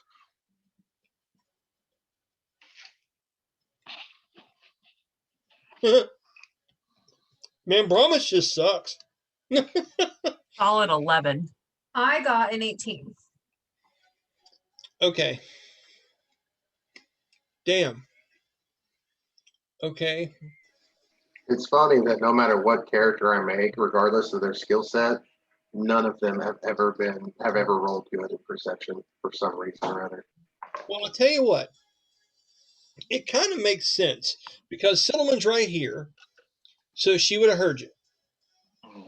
Brahmas is down here, and he's deep inside Merc trying to work gears and figure shit out, so he didn't quite get you. Tamyra just barely heard you shout out some kind of direction, but wasn't able to tell exactly what it was from that distance. Well, since I heard it, can I go ahead and yell? Well, did I hear it? You did. Okay, can I yell and see if she'll hear it? If they'll hear it? Like an advantage type deal? At the beginning of your next turn, you can, yeah. Okay, and I'll give you a free action at the beginning of your next turn. It'll be like that one game where you tell somebody something and then they tell somebody else. Yeah. Like, it starts off as don't kill them, and then somebody gets to the end like, who's Ben? Yeah, who's Ben? Are we looking for Ben? What's going on? All right, so that takes all the action and stuff out of your turn. Okay, I'll let you use a bonus if you're some kind of spell or something you want to get going on. No. You still have your reaction, and you still have your movement. Yeah. For my movement, I'm going to use all 55 feet to get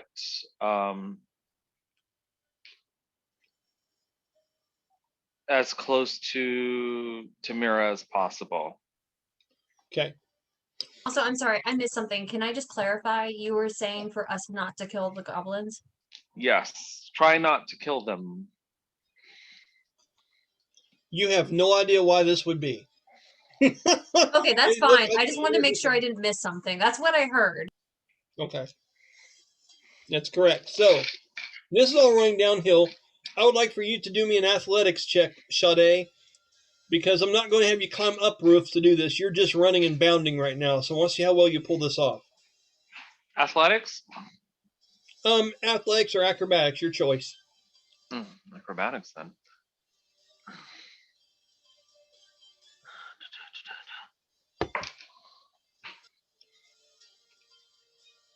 That is a 22 acrobatics. You look like a freelance runner in a park. You're just kind of like flipping off shit and doing heel kicks and all other kinds of cool words that I don't know what they mean. And you're bounding down through here. So let's go ahead and 5, 10, 15, 20, 25, 30, 35, 40. You said 50, right? 55. You make it an amazing distance.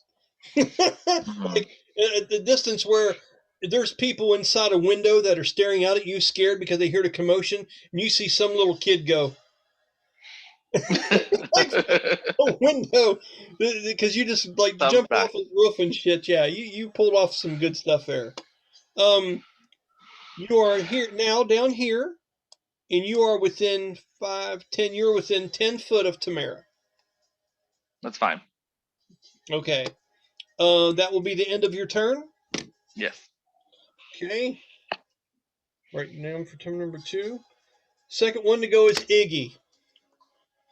Iggy is going to wait to take his turn with Miasha, and the two are discussing some things. Silwyn, roll me a perception check. I want to see if you can catch what Ignatius and Miasha are planning. No. Okay. They are going to stay on the rooftops, and they are going to move across here, and they are going to try to go to places. He has an idea. All right. So let me go ahead and get ready to move him. Well, I'll wait till it's her turn. So Ignatius is going to keep focus on Sanctuary and hold his ground for right now.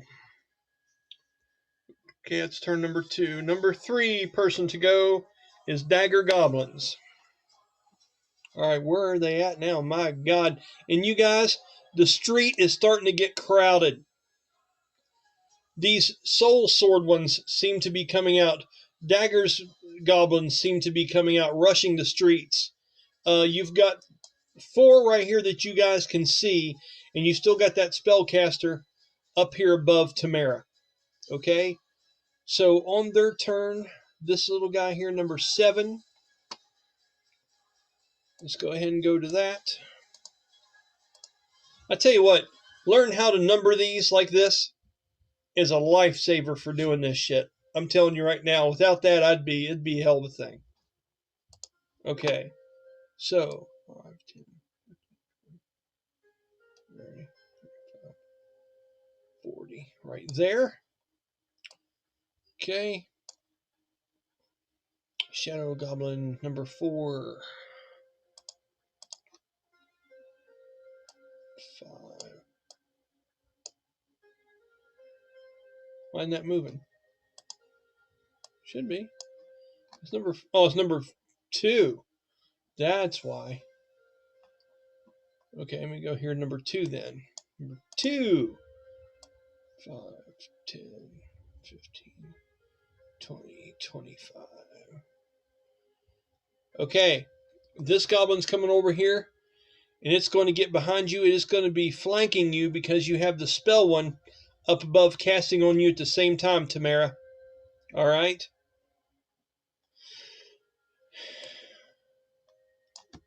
Okay, so when it comes up there, it is going to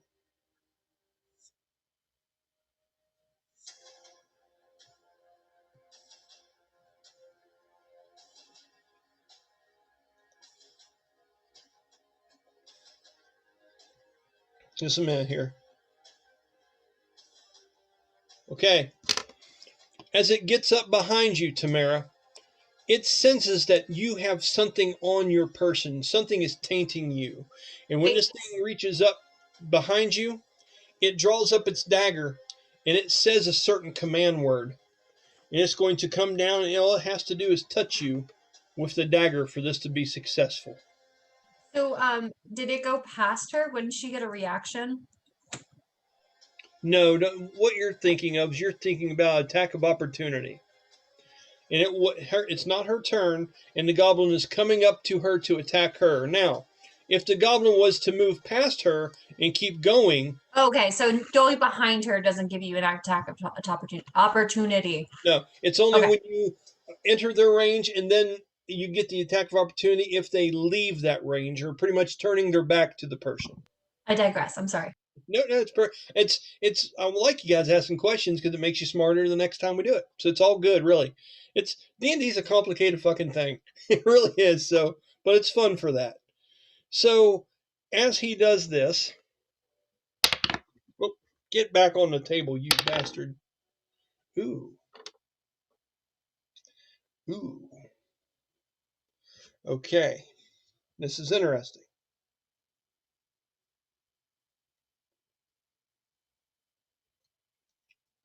Okay. Oh my. I don't like those sounds, Brian. No. Roll me a Constitution saving throw. And I've got the DC right here. Let me see. Oh gosh. Ooh. Yeah, go ahead and try it. 9. No, you fail. Okay. Do you have any resistances to necrotic damage? I don't know.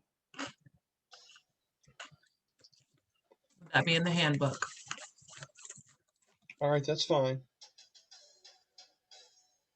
7, Just hand me your handbook. How much under it? Babe. 6, 7, 8, 9, 10.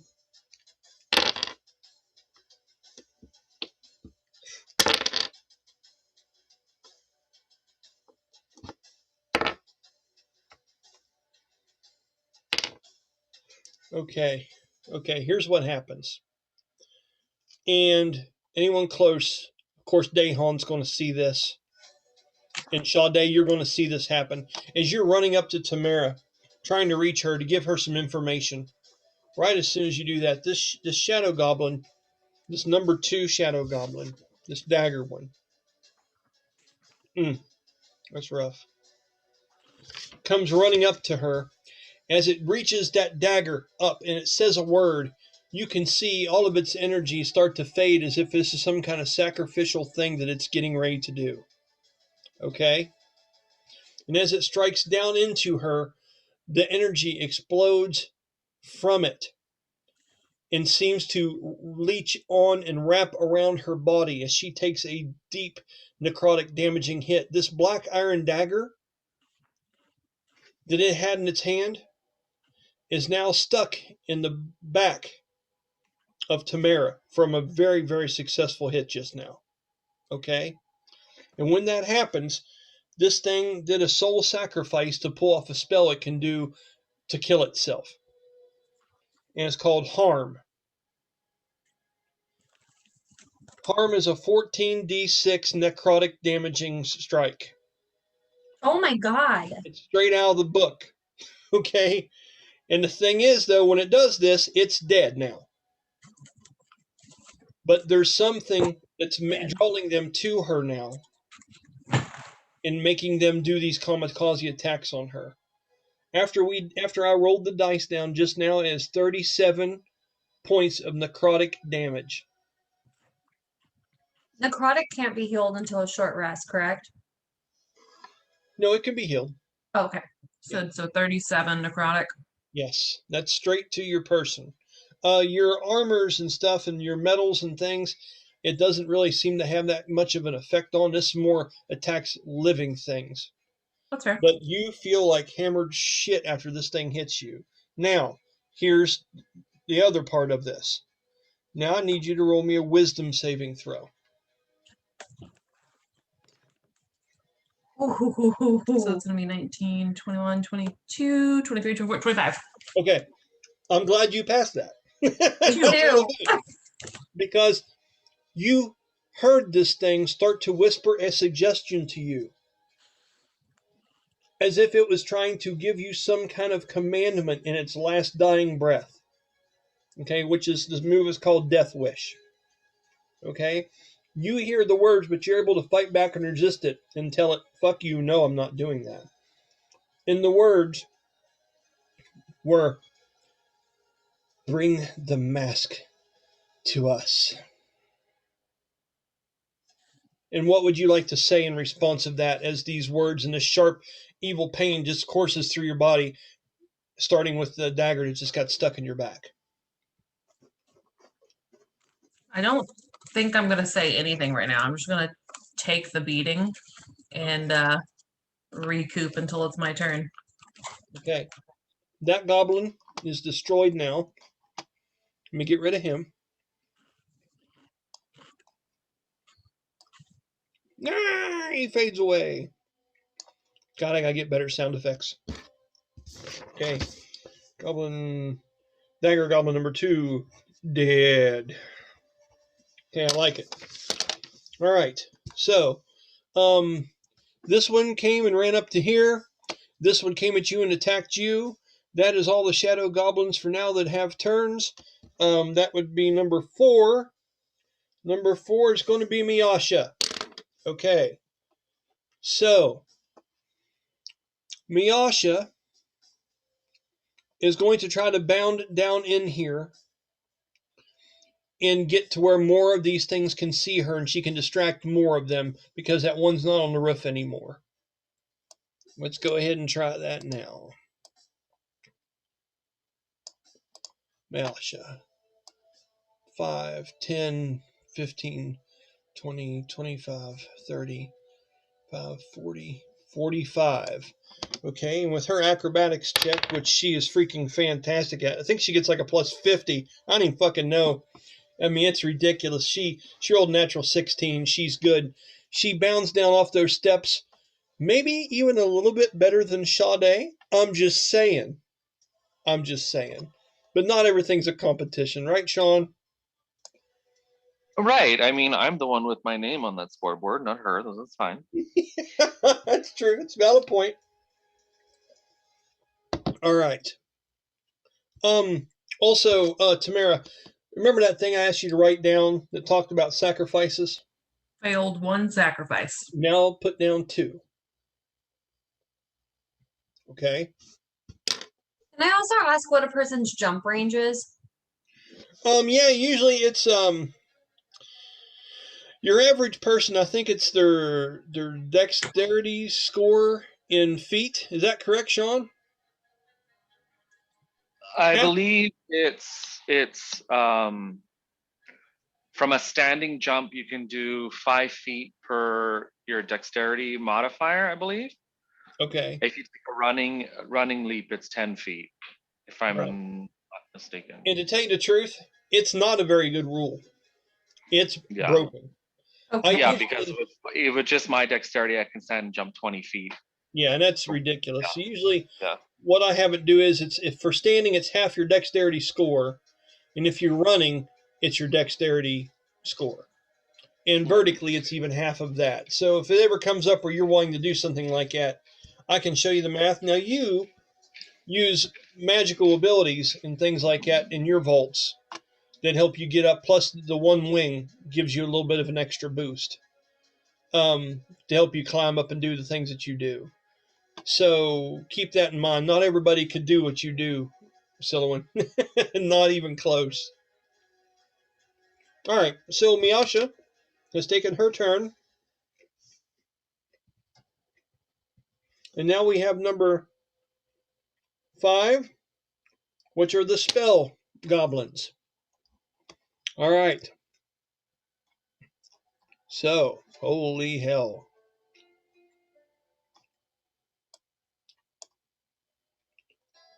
Okay. So help me. Okay. Oh, she's still dancing. I need these guys to roll wisdom checks again before they go. Now that she's down here in the middle of this square and all these people can kind of see Miasha, I'm going to roll them stuff to see if they have disadvantage on their attack rolls. First, I'm going to do a performance check for her. Jeremy, roll me a 1d20 and a 1d8.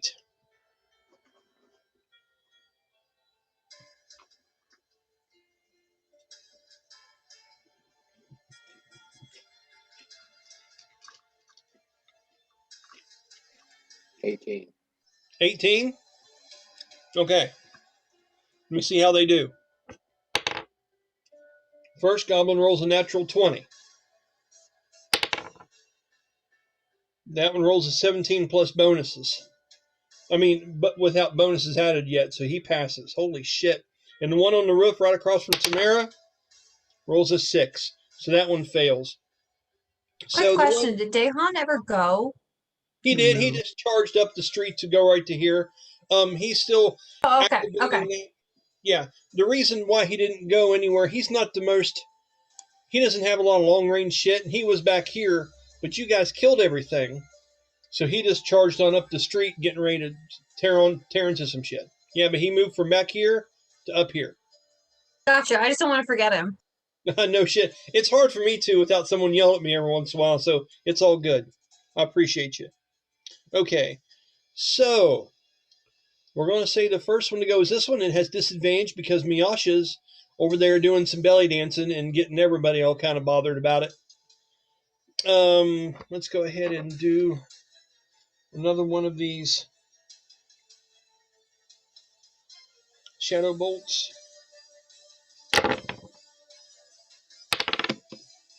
Okay, that's 10 plus. Okay, 24, Tamyra. Does that hit you? Yes, because my armor class is a 23. So it breaches. It breaches. Oh, now, your armor class primary is just the first one. What's your armor class? 30. Oh, no, sorry. Yeah. So it doesn't breach you, it just hits your armor. But this is necrotic Yes. shadow bolts. These are kind of tough, okay? And then the next one, okay, it's a natural 1. So that one, this sails wide. It's ridiculous. It doesn't even come anywhere close to you. So the first bolt's the only one you needed to worry about. That disadvantage that Miyasha is inflicted on these things is really helping you guys. Okay, so that one does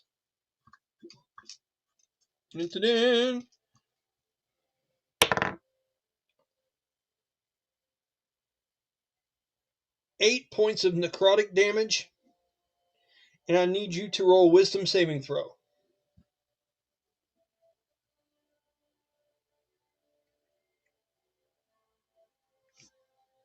15. Okay. Once again, when this thing hits you, you almost well up with fear, almost as like you want to run, but you are able to fight through it, and it does not affect you in that way. Okay? But you said I took 8 more points of damage, You did. but it didn't breach my armor. It's necrotic. It doesn't have anything to do with armor. That's the problem, yeah. Okay. And because you failed 2 different things here, there are some other things at work that you're not aware of. Okay? But thank you, Heather, I appreciate you.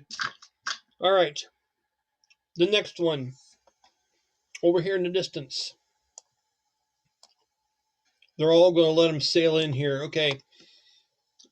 Let's say, Sean, roll me a 1d20. 1 through 5, it's Dahon. 6 through 10, it's Tamyra. 11 through 15, it's Miyasha. And 16 through 20, it's you.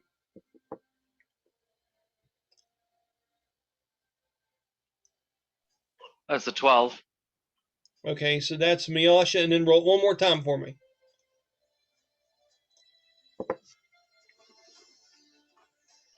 That's a 14. They're all going after Miyasha. And that makes sense because, she's doing this dance down there and being distracting to the other ones.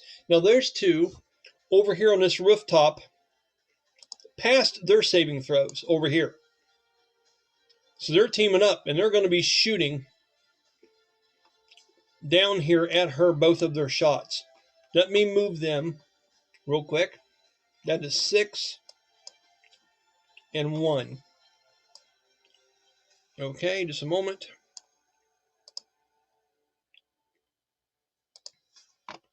Number 6. How far is Miyasha away from Goblins? I'll tell you here in just a minute, buddy. Hold on. Hops down. And then 1. You've had time to go up there and look at some shit, haven't you, Jeremy?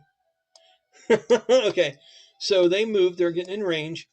Okay, Miyasha from Brahmas is 5, 10, 15, 20, 25, 30 foot. Okay? Never mind. All right.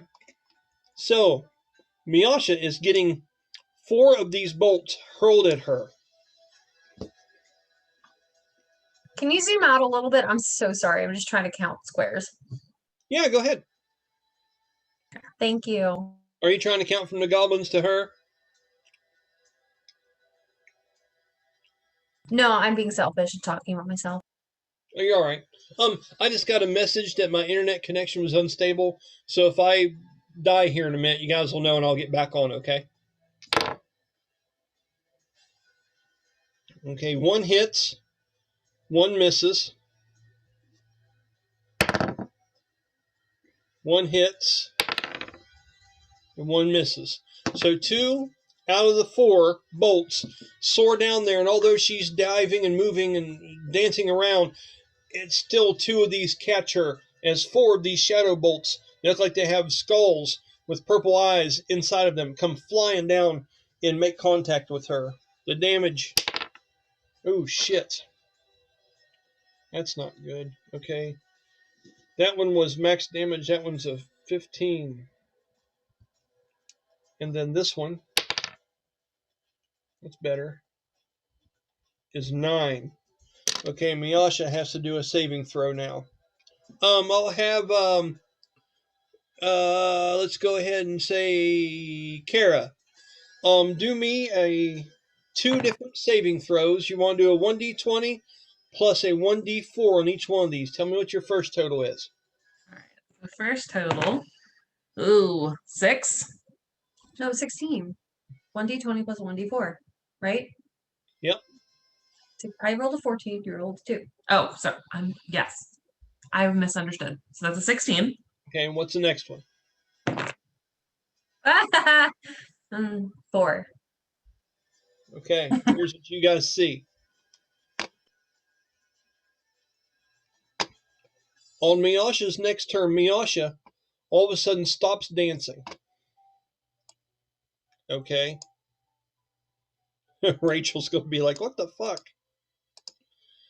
Okay, here's the dance. It's going away. And as it happens, you see her fall to her knees and start to tremble as if some kind of ridiculous amount of fear has just come over top of her. And she is trembling. Okay? On her turn, she has to use all of her movement and her action to get as far away from those goblins that just cast that spell on her as she physically can. So we're not going to have her help for at least the next turn, and she's going to have to roll a saving throw then to see how long the fear lasts. Damn it.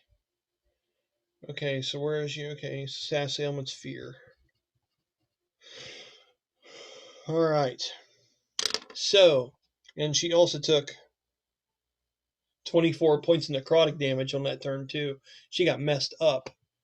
Okay, the next person to go now is going to be number 6, which is Merc.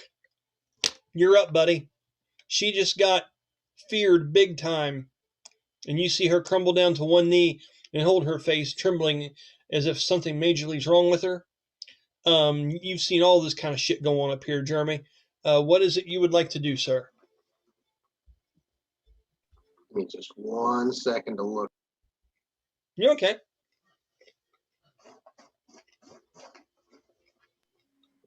Everything I got's got such short range. Well, you got some cantrips. You got some spells. Closest one to you that you can see is the one on the roof over here by Tamyra.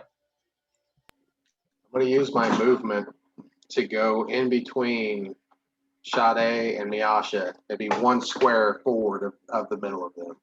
Okay, got you, buddy. Let me move you here.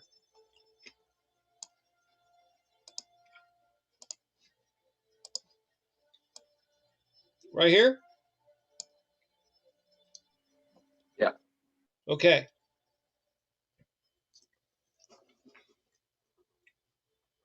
And what are you planning? Not much, unfortunately, from this range. I think I'm going to go ahead and run my channel divinity. Oh, wow. And that you get that how many times a day? Just one? I haven't seen yet. It states that you get it once per day. I don't know if it's 1 per channel or if it's. I think it's just once per day. So this is a big Yes, deal. you get one channel divinity per day, so you can pick one of your channel divinity aspects. So Brahmas, since you're doing this, I'm going to give you a special effect. All right? So as you are channeling your divinity, all of a sudden these things start to come around from your character. There you go. It's going to be the Valkyrie's favor. That's fucking sweet. And you're right in a bunch of people there. So tell everybody what they see and then tell us what we get, Jeremy. That's awesome. Good use of that, sir.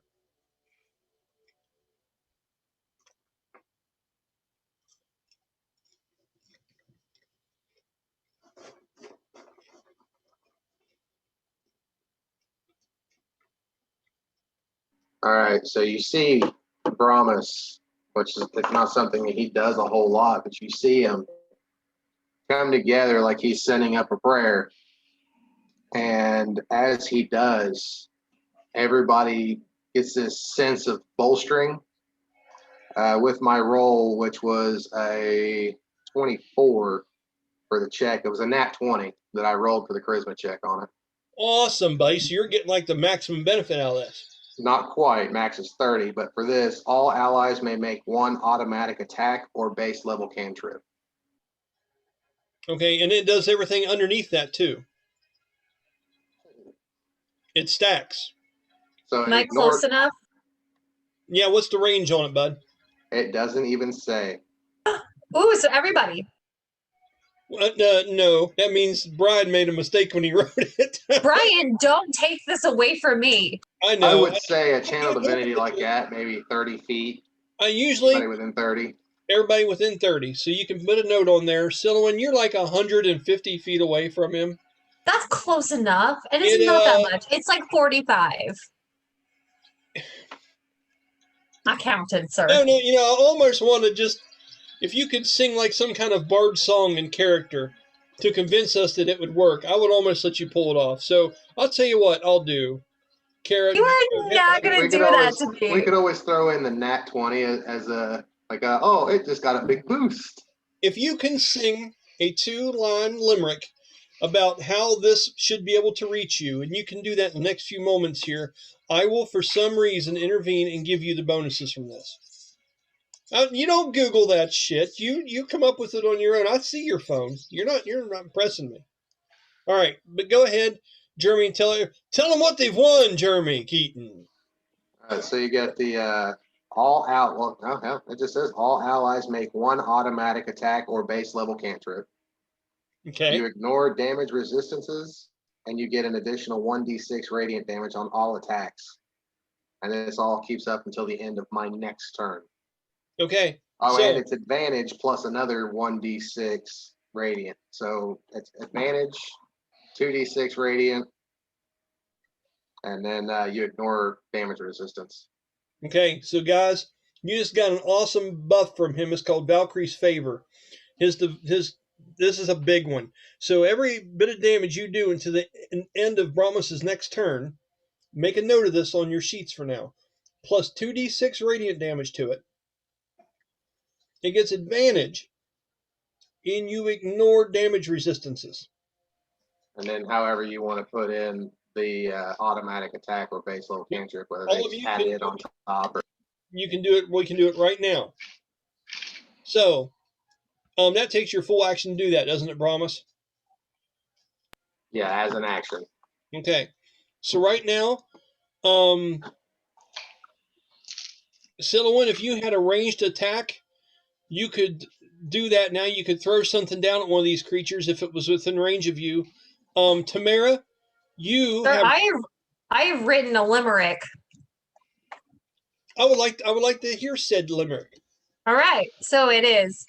Please hit me so that I'll be just like you, a warrior too. Just wait and see. I don't know, guys. Merc is A B B A. I did it. That's too funny. Oh shit. Okay, so tell you what we'll do. We'll give you the radiant damage and the ignore defenses. Okay? Yay! I'll give you half of it. So make sure to write that down that you have that until the end of Brahmas's next turn. So it's plus. I was writing limericks. I wasn't paying attention to what I actually got. So we get plus 2d6 to all your damage. And you get to ignore damage resistances that creatures have until the end of Brahmas's next turn.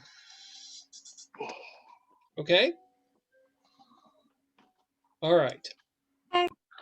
So, the only person right now that could really do an automatic attack or cantrip, Silhouette, if you have a cantrip that you would like to cast right now, you can automatically do that because of this chant. Miyasha can't. She's feared. There's no way she can do this. This didn't cure her fear. Sha-dae, you have a chance to do a one attack thing or a cantrip of any kind if you have them, which I don't believe you do. So I have a cantrip. What do you Sorry. Go ahead. got? It's thunderclap, and it's within 100 feet. No shit. Yeah, Okay, does it hit everybody or just the ones you choose? that's the problem. It hits Yeah. every creature. Must throw a Constitution saving throw. Do we all want to try it? Before you do that. All right, you go first. You go first. Sha-dae says, before you do that, I'm getting the hell out. Sha-dae will cast minor illusion in front of everybody that can try and see, because it's a cantrip she knows, to show a miniature version of Sha-dae attempting to throw ash on a goblin. Okay. And be like, this is what I'm trying to do. That's the most plain. Boy, if they don't get it now, listen. Everybody, perception checks with advantage. Everybody. I gotta say, I'm 24 actually for really me. proud of that creativity of that. Yeah, Sean, come on, man. That's good. What'd you get, Tamyra? 18. 18 will work. Jeremy? I got a 16. Okay. Even the little kid in the window that was clapping for you earlier when you came down is going like this. Like, he even gets it. Okay? That's good.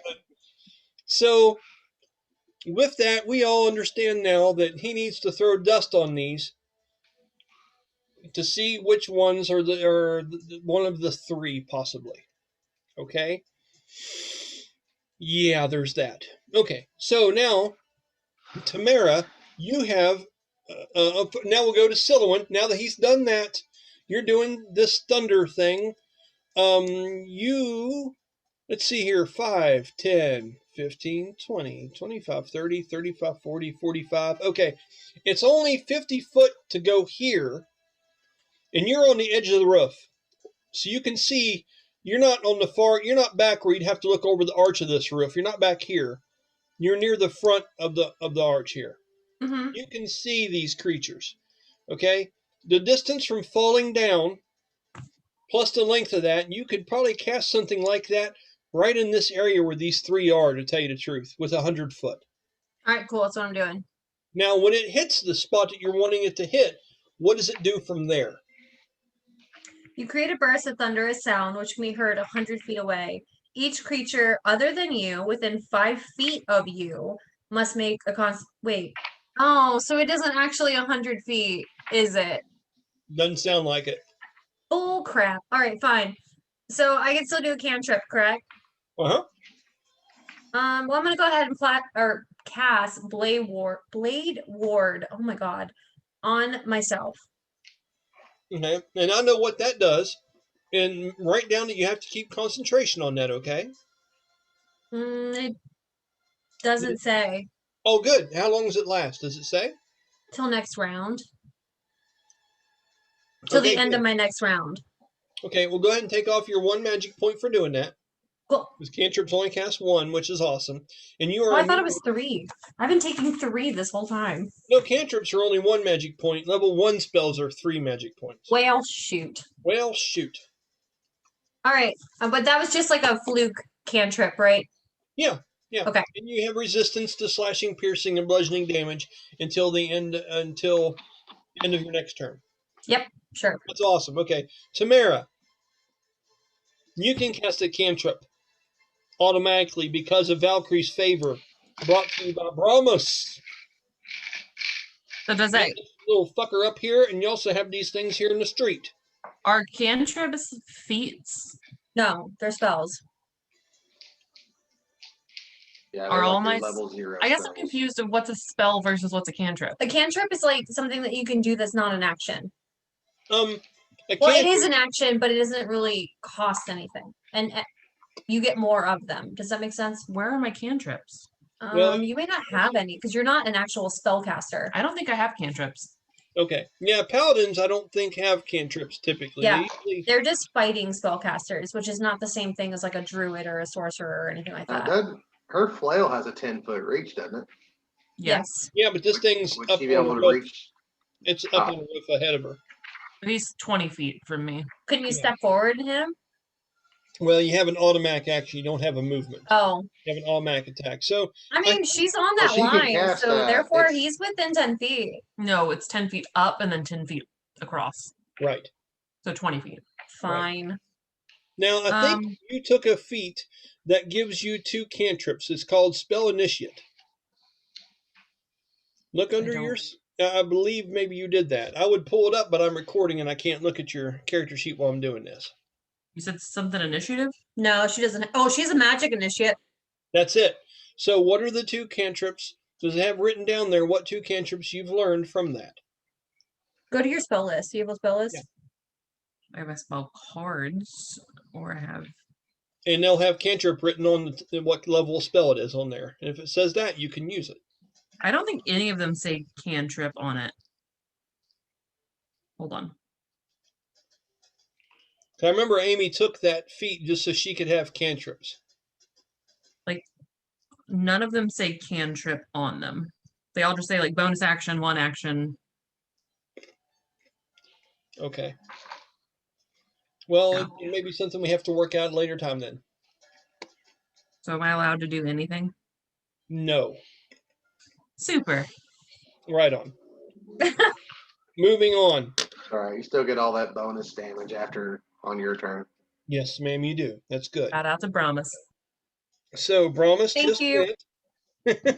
Thank you, Brahmas. Now, does that give me a free use of a cantrip without using my overdrive, or is the No. overdrive specific to the cantrip only?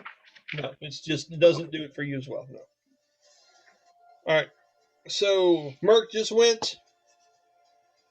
That's number 6. Number 7 is Tamyra. Your go, young lady. What is I it go. you're doing? You have these fools out here, and you have this one up here on the roof. That's you know all about that little bastard. I am debating in my head on if I want to heal myself or if I want to cause some damage. I think you have a spell that does both. I do, but to appropriately use that to its full benefit, it would not heal me. Oh, So I think what I'm going to do, actually, can you zoom out just a smidge? Mhm. So with the 3 goblins that are about, those 3, I'm going to cast my Rylan's Pillar of Judgment, which has a 60-foot range, and I'm going to cast it right in the middle of them. And so what this does, it summons a lightning bolt, energy down, and it has a 15-foot radius, which would encompass all 3 of those.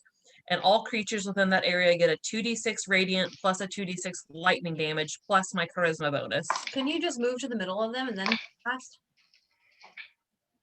Yeah, well, that's true. 'cause I Why wouldn't haven't- you just move to the middle of them? That way you can heal yourself at the same time. See, this is why I have a smart wife. This is why That- she married is that me, what guys. it is? Yeah. Yeah. So let's do that. Because I can move 30 feet. So let's move myself to the middle. Okay. Sorry, I didn't mean to like hijack your Nope. turn. Please hijack when it benefits. That's 25 right there. All right, we'll stay there. And then Okay. we're going to cast Rylan's Pillar of Judgment. So when it says it's 2d6 radiant, 2d6 lightning, plus my character's charisma bonus on a failed dexterity save. Yeah, so Yeah, they have so- to fail. Yeah, so here's what happens. You have to envision it like this. When you cast this spell, they have a chance to try to jump out of the way Okay. before it hits them. Now, there's no obstacles here that they could hide behind, so it's going to make it harder for them to do that. I have optional rules that I put into place for this. Okay? So the only thing they can do right now is what I call evacuate. They can't Okay. hide or get behind anything. All they can do is evacuate the area. Okay. So- To do that, I want you to roll a DC, which is 1d plane plus your spell save modifier. And that's going to be the scroll that says spell save DC, right by your attacks per round. Gotcha. Also, she gets the 2d6 for Brahmas, correct? Yes. Mhm. Yeah, and hey, I want to make sure it's advantage on the first attack and 1d6 on the first attack. And then you get 1d6 radiant damage on every attack thereafter. What? On the first attack of your turn, you get advantage and 2d6 radiant.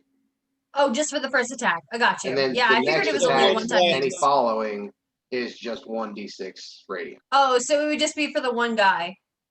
Well, but there's the thing. This is a spell that hits everybody. at Oh, once. so it does hit all three. Yeah. I'm willing to let that be okay with this one because it's a blast that happens all at once. Okay. So yeah, I'm with it, man. So you're doing 2d6 radiant plus 2d6 more radiant because of Valkyrie's favor, plus 2d6 lightning, plus your charisma bonus to all these bitches. So roll your DC and tell me how hard it is for them to dodge it.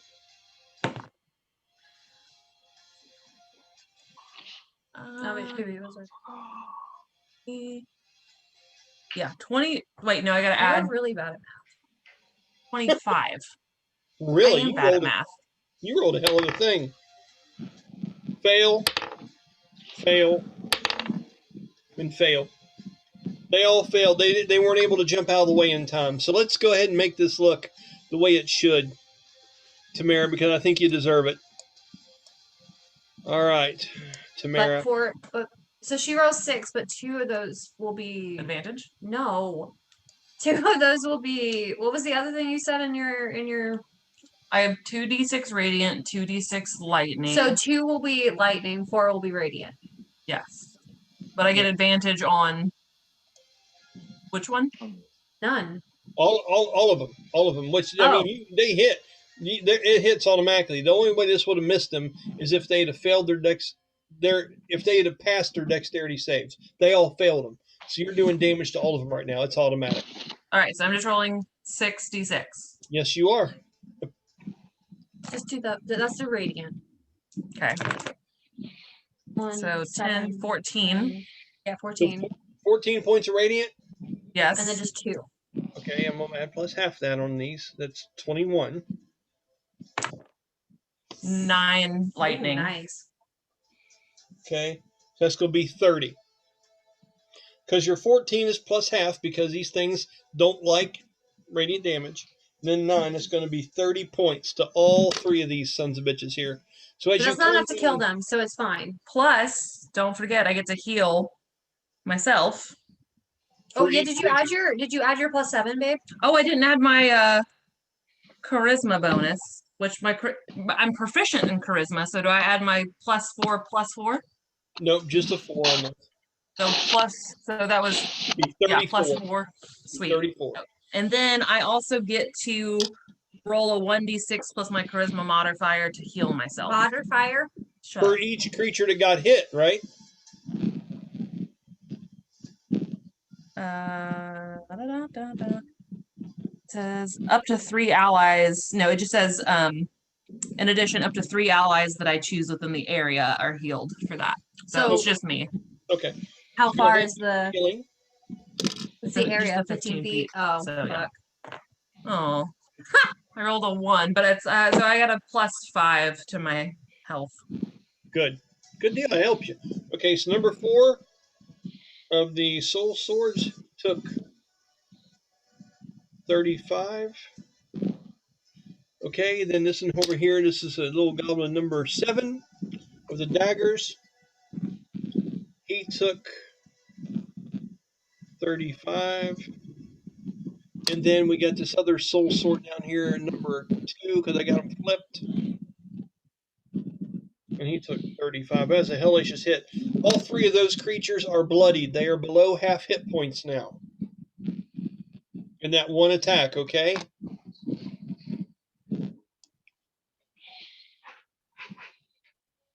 Now, when that happens, Tamyra,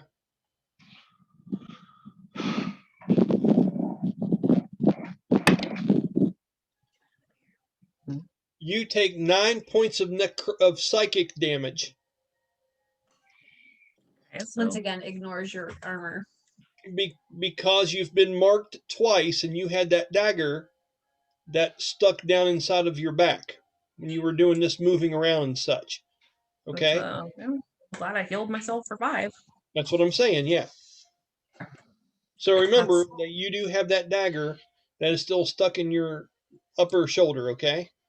Okay. Okay. And that's your movement. That's your action. You have a Done. bonus action left. Is there anything you'd like to do? Oh, I do have a bonus action. Let me see. I can do.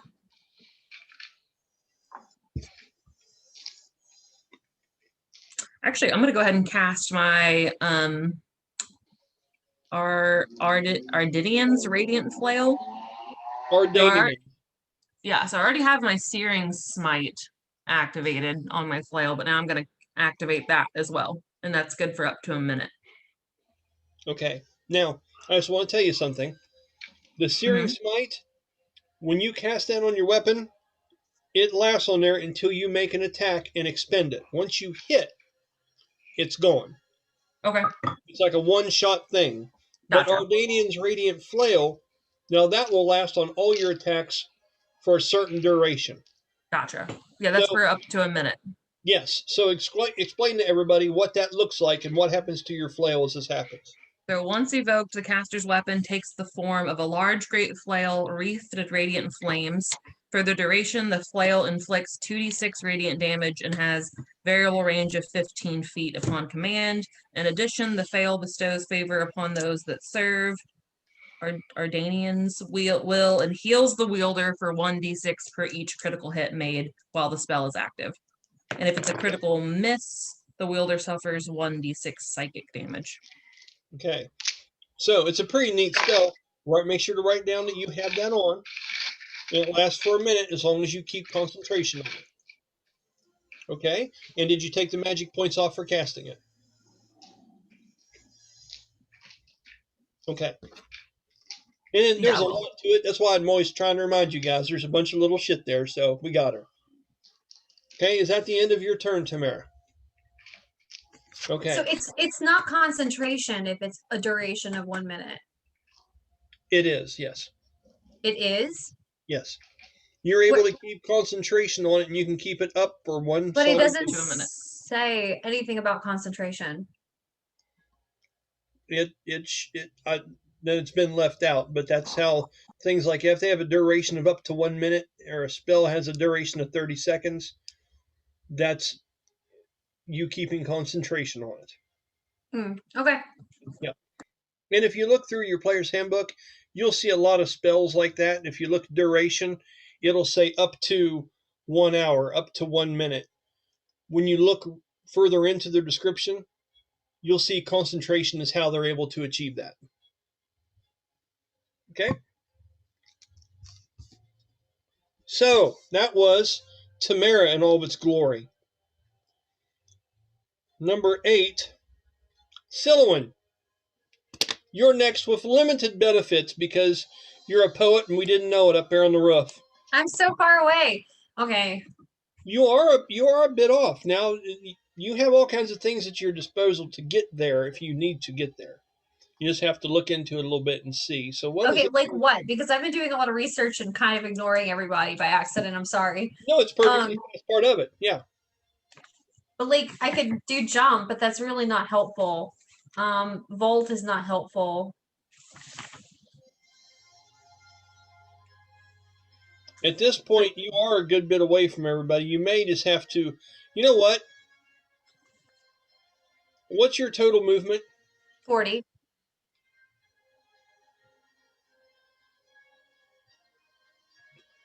I feel like if we go diagonal straight down, that'll be 5, 10, 15, 20, 25, 30, 35, 40. I could get within 10 feet of Tamyra. But that would be my whole action, wouldn't it? No, that would be my whole movement. Mm-hmm. Yeah. And that if you use your movement times 2, that takes your action as well. Yeah, I don't want to do that. I just want to use 40. So if I get within 10 feet of Tamyra, I can use my my thunder wave. What was it? Yeah, that spell. And that should be, so if I was here, hold on, 5, 10, 15, 20, 25, 30, 35, 40, I would be 5, 10, I'm 20 feet from them.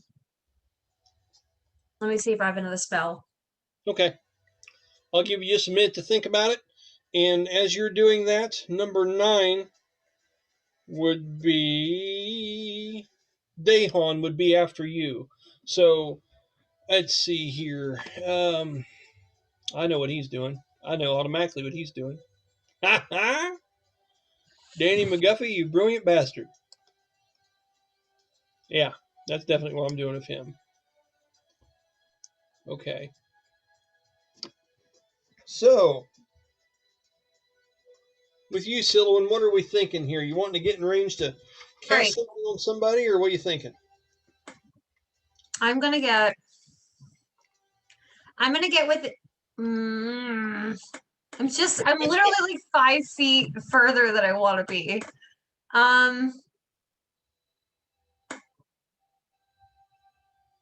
Okay, well, I'm gonna get with, hold on, no, hold on. 5, 10, 15, 20, 25, 30, 40. So I can use 40 feet. Okay. Where you want to My move? wife is inconsiderate. I'm gonna get within 40 feet of Dahan Okay. because I can do that. And Okay, then I'm going to get ready to move you here. Where you at, Silwyn? Okay, so let's go ahead and do it. 5, 10, 15, 20, 25, 30, 35, 40. Which Yep, puts I'm you right there. beside him. I'm going to touch him. Wait, did he just go? No, he's after He's you. going right after you. All right, well, I'm going to touch him. Oh, yeah? And I'm going to cast guidance. Fuck yes, you are. And then I'm going to bonus action again heal Sha-dae. Okay, good deal. What does guidance do for me? That will give him a D4 to add. You touch one willing creature. Once the spell ends, the target can roll a D4 and add the number rolled to one ability check of its choice. Got it. It can roll the die before and after making the ability check. So you can, yeah, so you can use it if you need to. That's cool. Yes. Okay. All right, so I'm going to give him that, and then I'm going to Sha-dae heal. Okay, go ahead and roll it, and let's see how she does. Oh, that's a 2. 9 again. Okay. 9, Sha-dae, did you catch that? Yes, I did. Awesome. Okay. Are you feeling all right over there, Sha-dae? Better. Yeah, Sha-dae is fine. Okay. Okay. Then Sha-dae's always fine.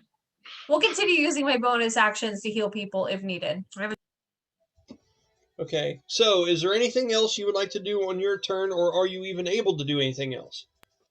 I have used my action, my reaction, and my movement, so I'm done. Okay. So, with that, as you touch him to do that, on the shoulder, or on the arm, or wherever you touch him, he looks over at you, and he's in this kind of feral state. Not that he's acting like a wild man, but that you see that he has these hooves, and that his arms are kind of curled up like the large horns and shit, and he kind of looks at you and he grins. And as you've done that, he says, I'll be sure to make this count.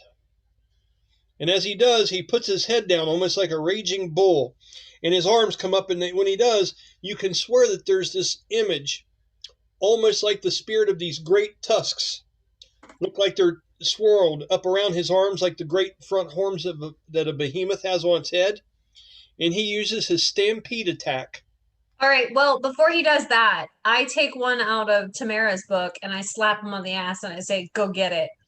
Okay, with that, I'm going to give him a plus 1d4 to his damage. We're going to say you cast Giddie up.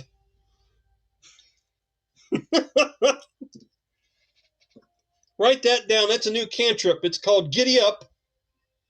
And it's an ass smacking. It's a touch. Tamyra bows and says, you're welcome. And you get a point of inspiration for that, Heather. And now we have named episode 29. Giddy up. And then it happened. Oh, that's fantastic. Oh, God. Okay, so what he does is he's going to make the end target. God, see, that's the thing. He didn't, I got to roll something. He didn't quite understand what Sha-dae was trying to talk about because he's in this thing and he's concentrating on it. And those two creatures are bloodied. They're down below half. And the thing is, you really can't grapple them because they're made of this necrotic energy. You know? Let me make sure I know how much damage this does before I go doing this, because I wasn't thinking about that. I mean, but no, you know what? I can't. It's like Danny would say, I've got to play it. That's what he would fucking do. Danny McGuffey, you bastard. You're going to ruin it for everybody. Okay, let's go for it. 5, 10, 15, 20, 25, 30, 35. Okay, so I'm not going to sit here and tell you all the details about how this works, but it's like a charging attack. But anything that's in his path gets half damage and gets knocked out of the path up to 10 foot and can land prone if you're in between him and his target. And there's so many people like that that he can take out before his stampede is weakened. Okay? With this, he's only got one person. So, god damn. 10, 15, blam! 25, 30, blam! Okay, and let's see how the goblins did. Jeremy, roll me a strength, a 1d20 and a 1d4, and tell me what you get for goblin number 7. Poor bastard just got handed his ass.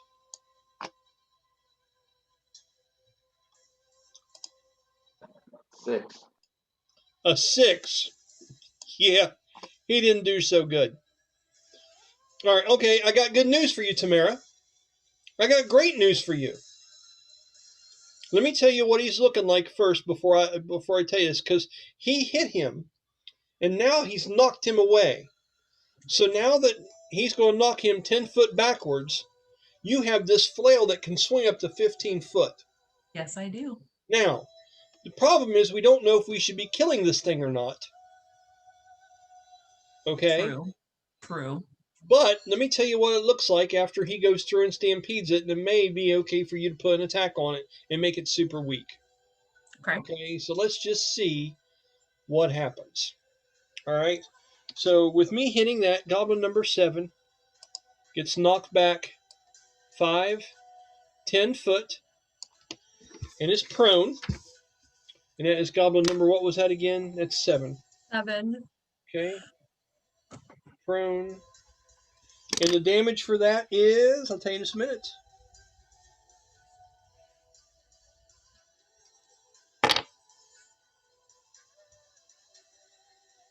17. Ooh,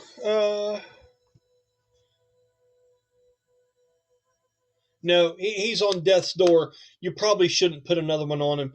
He's laying there, barely gripping onto life, as you're seeing the shadows start to disform and swirl around him. Now, here's the thing, Tamyra. It's a chance. There's 3 goblins that need to have their spirits put back into this mask. There's 3 of them.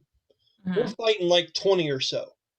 Okay. So the odds of you being able to smack a shot of this thing are in your favor, but there is always that chance that this is one of them that we need to banish a certain way so it doesn't make the mask stronger or not. So, you have to weigh your odds here. I'm not going to attack Death's Doorstep yet. Okay. I just wanted to explain it to you, okay? So he hits this over here.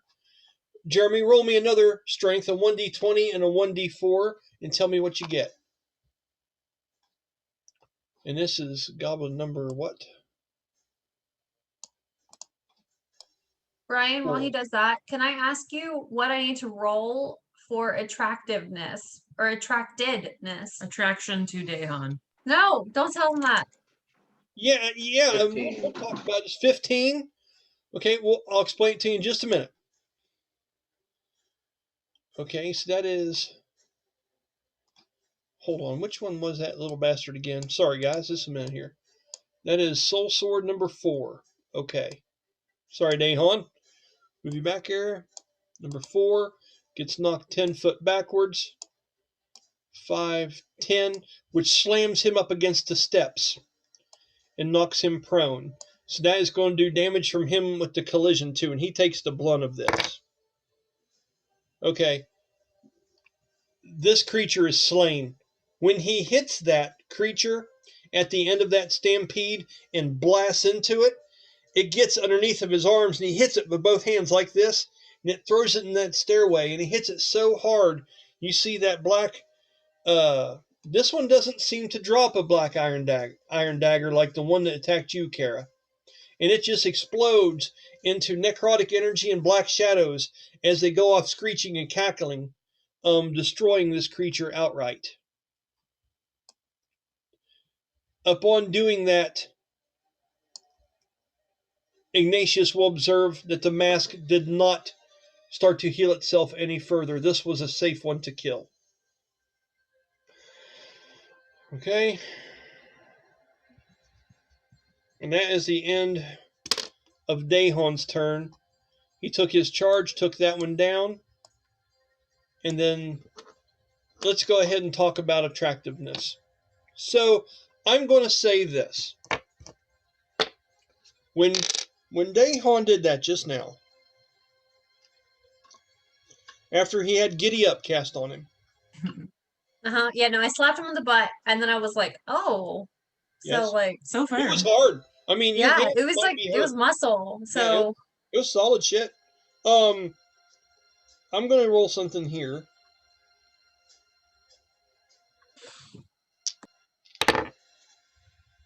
Oh, fuck. That's was it high? I want you to roll for me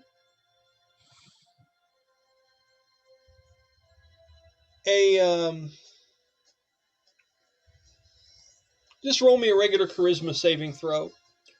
Is that just a d20 plus my charisma? Yep. Well, that's a 17 plus 3. Dirty 20. Okay. He beat you by 8. Oh, okay, so I'm not attracted to him. No, you certainly are. Oh, Silouan is feeling this. It's when he did that about took your breath away, what he just did. Silouan's in love. All right, we can move on now. It affected you. Swoon. Okay. She swooned. Right, she is swooned. That is well put. She went from being like, have you ever dressed a woman, to being like, all right, he may be human. Maybe a little bit. Yeah, that's good shit. Okay, so that was Dahon, that was 9. And then 10th are the Soul Blade Goblins. Okay. Oh my, okay, so we have this one over here by Tamyra. Let's see here. Okay. Let me see how I want to do this.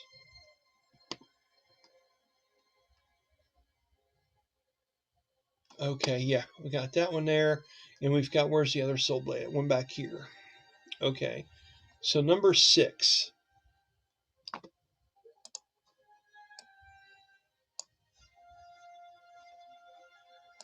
Five, 10, 15, 20, 25, 30. Then you just blasted it and scared the hell out of that one. He's done fucking with you. And then number 2, 5, 10, 15, 20. Okay. All right. So,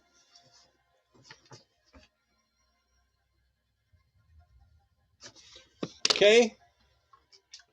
We're going to go against Dahon first. That hit and breached. And the next one was a natural 1, so it did not. Okay. Okay, this thing rears up, and because he just exerted all that shit on that 1, he's trying to catch his breath, and as he does, this one Soul Blade Shadow Goblin runs over and slices him down his left shoulder all the way down across his ribs. But as he does that, you see part of the shadow essence that surrounds and swirls and makes these creatures up. That that purple kind of stuff seems to seep like smoke into the wound, and it curses him. And the curse is Daehon will have disadvantage on all actions until the end of his next turn. Okay.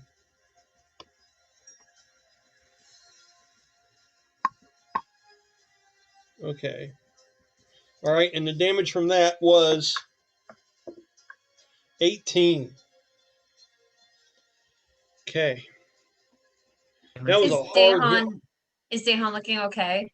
Yeah, Like- he's doing all right. He's doing good. Daehon's Okay. super beefy, man. He took 18 like a champ just now, but that curse affected him. Okay, and now we're going towards you, Silhouette. The other one ran over to you and is doing 2 attacks at you. First one is a 28. That hits, but does not breach. Okay, good. That's a good thing. And it does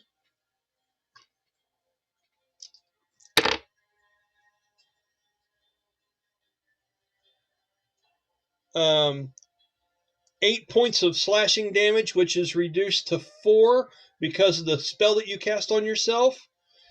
And then it does 4 points of psychic damage to you. Okay, now the 4 points doesn't come off your hit points. It's not even enough to get through your armor. But the psychic damage does. But the psychic damage does. So you only take 4 points of psychic damage. Now you need to roll me a wisdom saving throw, please.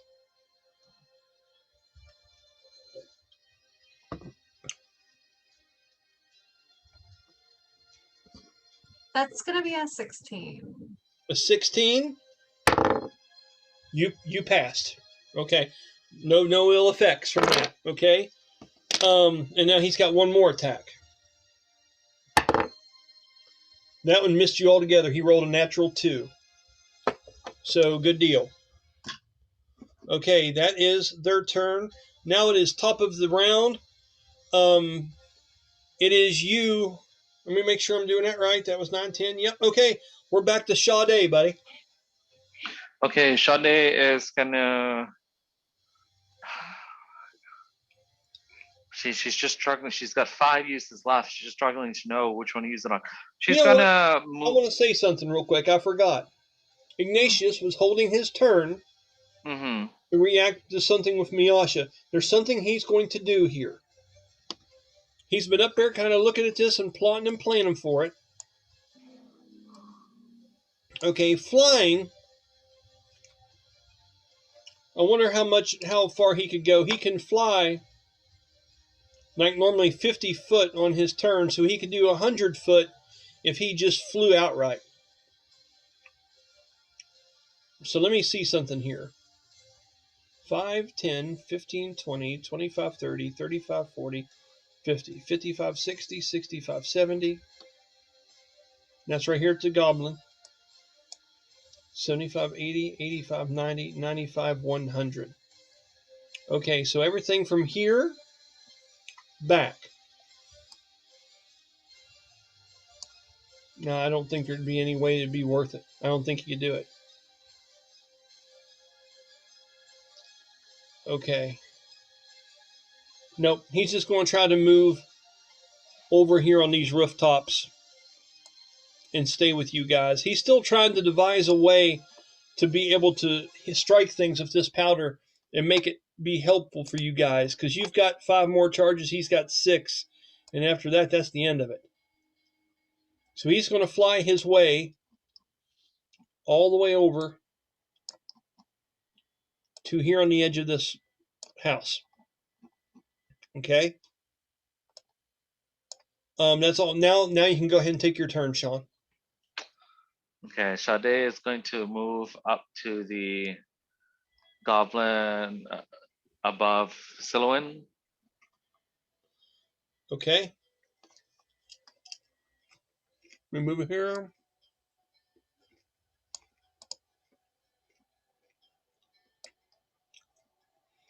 Right here? No, the other one. This one here? Yeah.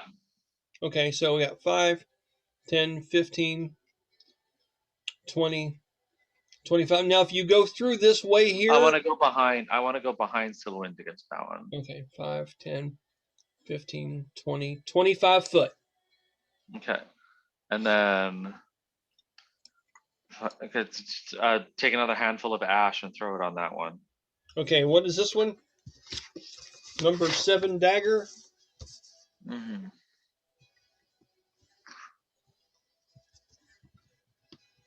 As you do.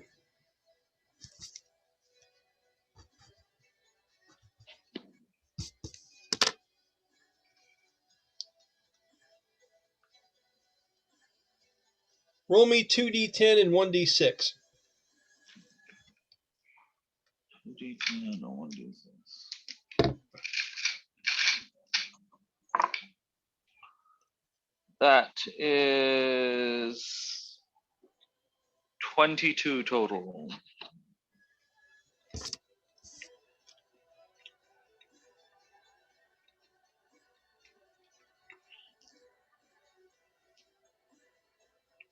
That is enough to kill that one.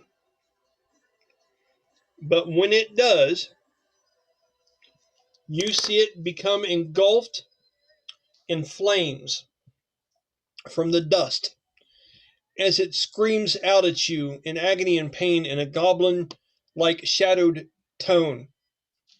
As that happens, Ignatius yells down from the roof top at you. Mm-hmm. That's one of them. You've got one of them. One's been destroyed. You took care of that one. There should be one more left. So I just yell back, but which one? Right. And he just looks at you and is like, and shakes his head. You got very lucky. There's 8 of the one cons, 6 of another, and 6 of another. And I rolled these out earlier randomly to see which ones are what, and you got very lucky there, and that was one of them. Okay, so you took care of that. Good job. And that didn't make the mask join up any more than it already has. Okay? So that's good thing. Okay? Okay. So, now that you've done that, you ran up to it. I'm going to say you took a bonus action to throw the powder. Mm-hmm. It has been destroyed. It went up in a ball of flames like that. And Ignatius is looking at the mask. Now, there's things going on up there that you can't tell or see. I'm not going to describe them to you. But some pretty interesting shit that he's seeing firsthand. It fades away right in front of you. It's destroyed. Okay, so now you have you've used 25 foot of movement, and you've used your bonus action. What are you doing? I'm going to use however much movement I can to use to get up to Tamyra. 15 foot. 15 foot, which still leaves me 15 feet. Mm-hmm. After that. And that's awesome. That's awesome. I know. Fucking monks. She's quick. And I want to see if, I'm sorry this is going to hurt, but I want to try and remove that dagger from her back. Okay. Roll a Arrow's medicine ready. check. I'm sorry, what was that? A medicine check. Something that check. you guys don't do very fucking often. Imagine this is like Operation, and if you do this wrong, it's going to go. So you've got that going for you. Just trying to get my stats in. Medicine. Woo!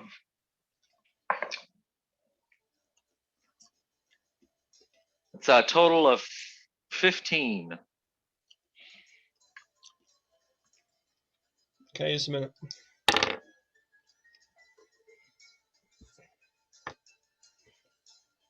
Okay. Roll me a dexterity check too, please. Just straight dexterity? Mm-hmm.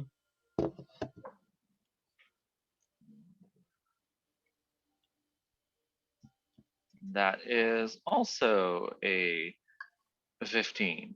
Okay. As you grab on to the cold iron dagger, it's buried deep into her back, and say something to her. Let her know what you're doing here. Yeah.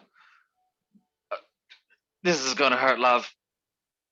And just attempt to pull it out. As you do and you grab onto it, it is extraordinarily firm, and on first attempt, you can see that the way this thing is put in, the way it's went in between her armor plates on her back, and in the way you can see that her musculature and her bones are, you can't decide of a way to do this painlessly. This is going to tear some shit up to get it out of there. In the moment, though, you decide it needs to be gone. You decide it's a bad thing for her, and you do this dexterity check to pull it out. The dexterity is okay, so it's a swift hurt, but she takes 6 points of piercing damage, Tamyra, and I need you to roll me a Constitution saving throw to make sure you do not pass out from the pain of this.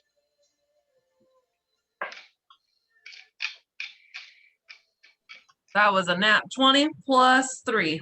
You are a fucking beast. That is awesome. Okay, you did really, really good there. So when she does this and you pull this out, you feel the bone. You feel yourself. You really had to yank on this thing and maneuver it to get out of there, Sha-dae. And as you look over to imagine what she must be going through, she literally looks over at you with a grit on her teeth. And what are you saying, Tamyra? What? And what are I'm you sorry. saying to him, Tamyra, once he pulls that out with you? Natural 20. You fought back the urge to black out. You didn't yell out. You didn't do anything. You fucking bossed this. This thing. Also, Kara is more than bloodied. Okay. Well, no, my overall health point was 103. I'm down to 40. That's more than bloodied. Bloodied's Yep. half. Yep, Okay. you're lower than half. Okay.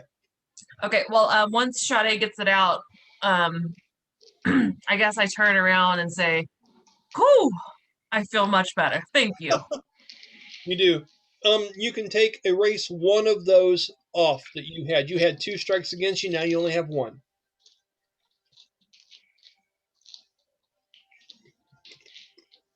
With that, and you pulling that out of her, Ignatius yells out, "You're on a roll.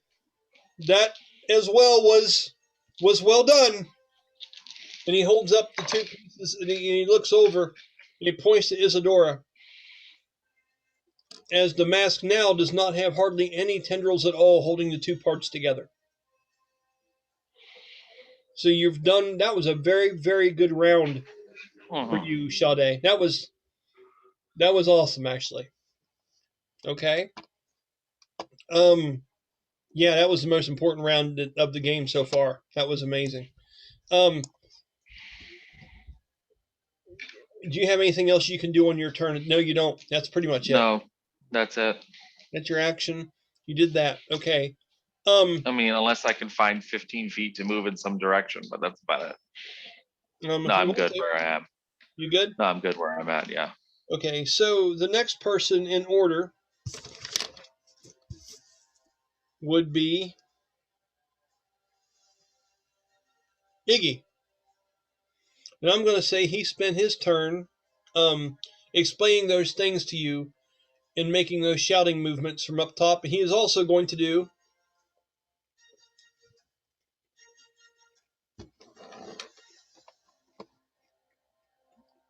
I'm trying to decide.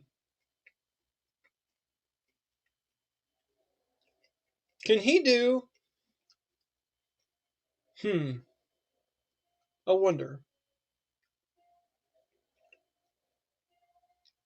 I don't know if he took Guiding Bolt or not. I don't think he did he? Yeah, I think he did. Yeah, he did. He's used it before. Okay. So he is going to take Guiding Bolt. He is going to cast it at these two spellcasters over here, okay? He's going to use Steadfast Assault to be able to cast it twice. All right? So he's not moving from that location. Now I need to do a check to make sure I'm able to keep concentration on Isidora's Sanctuary, which he passes easily. Okay? As he does this, he is going to cast a banishment spell. He has this thing in his kit where he can add banishment to a spell up to 4 times a day. And he is going to attempt to banish number 1 over here when he does this. Jeremy, I would like for you to roll a saving throw for Goblin number 1 of a 1d20 and a 1d4 and tell me what you get.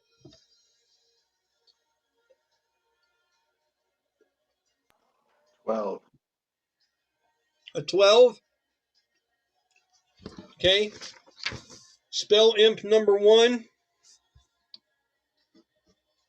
is banished and fades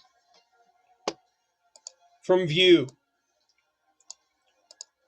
as he casts this. Okay. Number 6.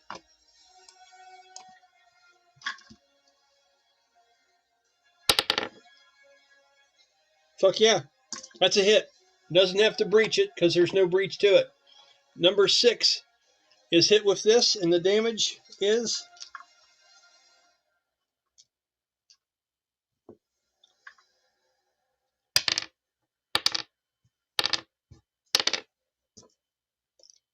woo! Good job, Iggy.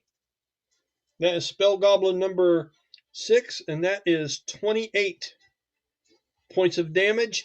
And now it is illuminated and will have advantage to the next person that goes to hit it. So Spell Goblin number 6, let's go ahead and light up your life, buddy.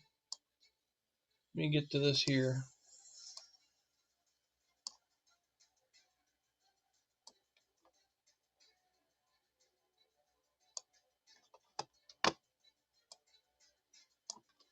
Okay.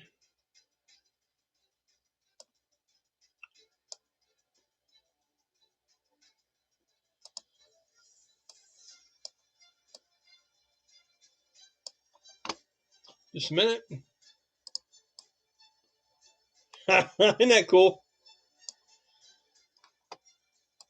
Okay, so now this goblin is illuminated. Anyone that goes to attack this goblin on its next turn will have advantage against this if it wants to.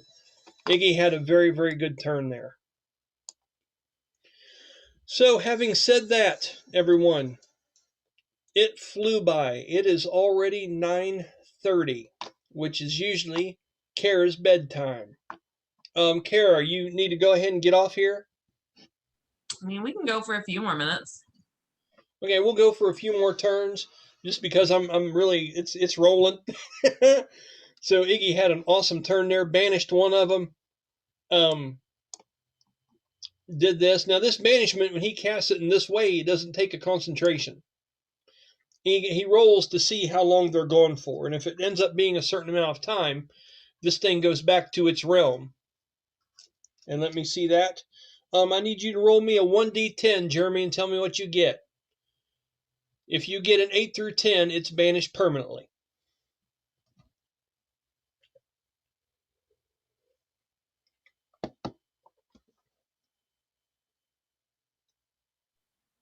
Eight. 8. It is not going to be coming back. It is going to become part of the Shadow Realm. That is the end of that sucker. All right. So, the next person that would be going up, and that was banished. And okay, awesome. Okay. Next person to go is going to be number 3, which is going to be Dagger Goblins. And let's see how they advance.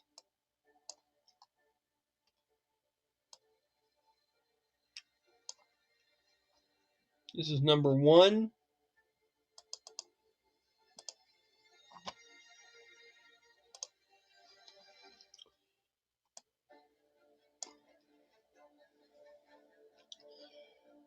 Okay, let's go ahead and move.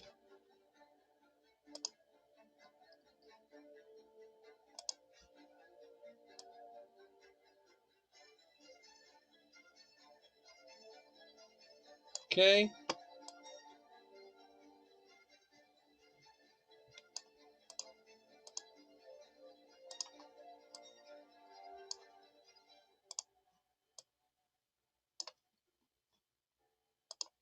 Okay. Oh, you pulled the dagger out. I can get rid of that purple dot now.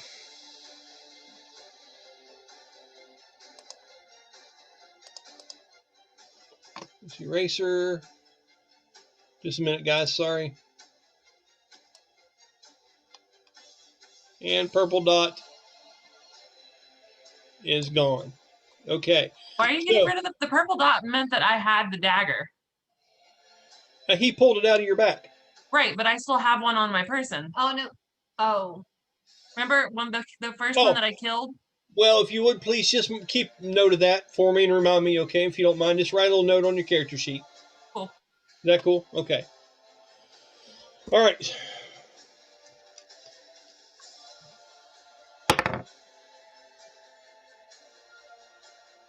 $29. Does 29 hit you? Does 29 hit me? Yes. Yes. Yes, it breaches my arm. Well, my armor's 30, so it doesn't. Okay, so it doesn't breach. breach your armor; it just hits you. Right. That's awesome. Okay, and the second one would have missed. Okay, so this is number 1 of the daggers, correct? Yes. Okay, let me see something here.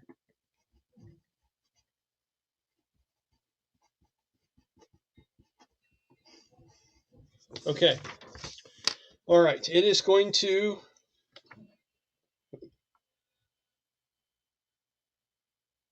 can save. Okay. All right, it has made a touch attack against you. Okay. You take 7 points of necrotic damage, and I need you to roll a Constitution saving throw.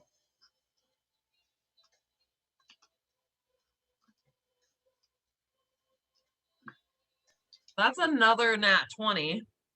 Okay. Plus 3. That's plenty. That does it, okay? This thing was starting to leech. It felt like it was beginning to leech magical energy from you somehow.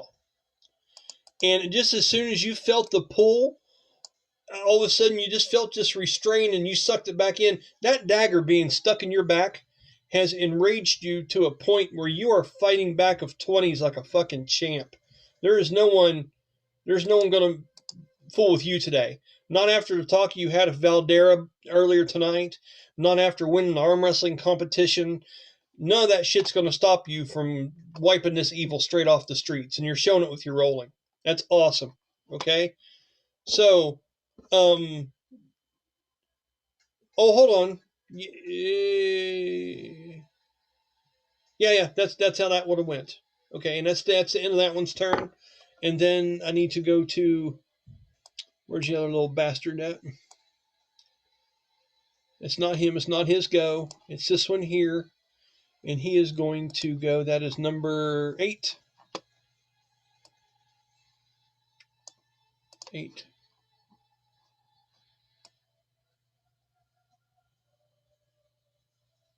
Okay, he's going to attack Dahan twice. It's a miss. That one's a hit.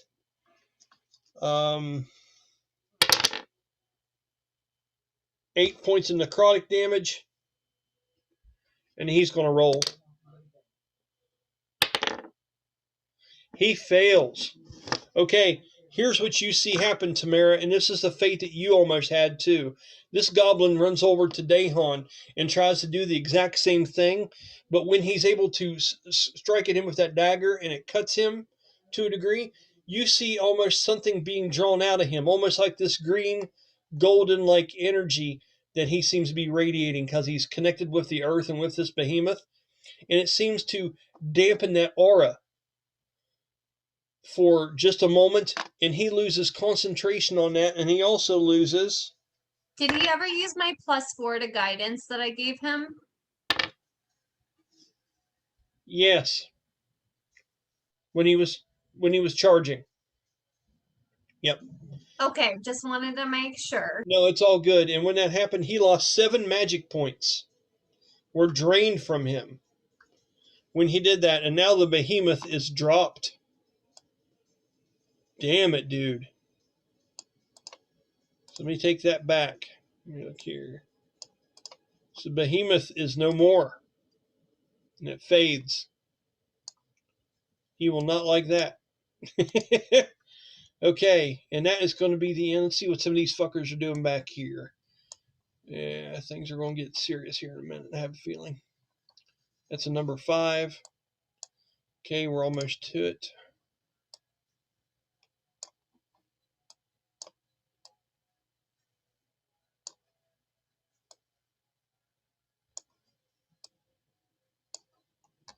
That's a number 3.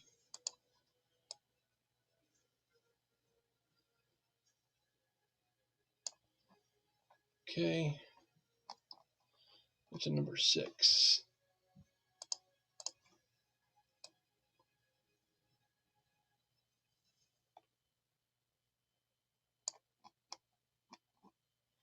You would not be able to make that one out yet.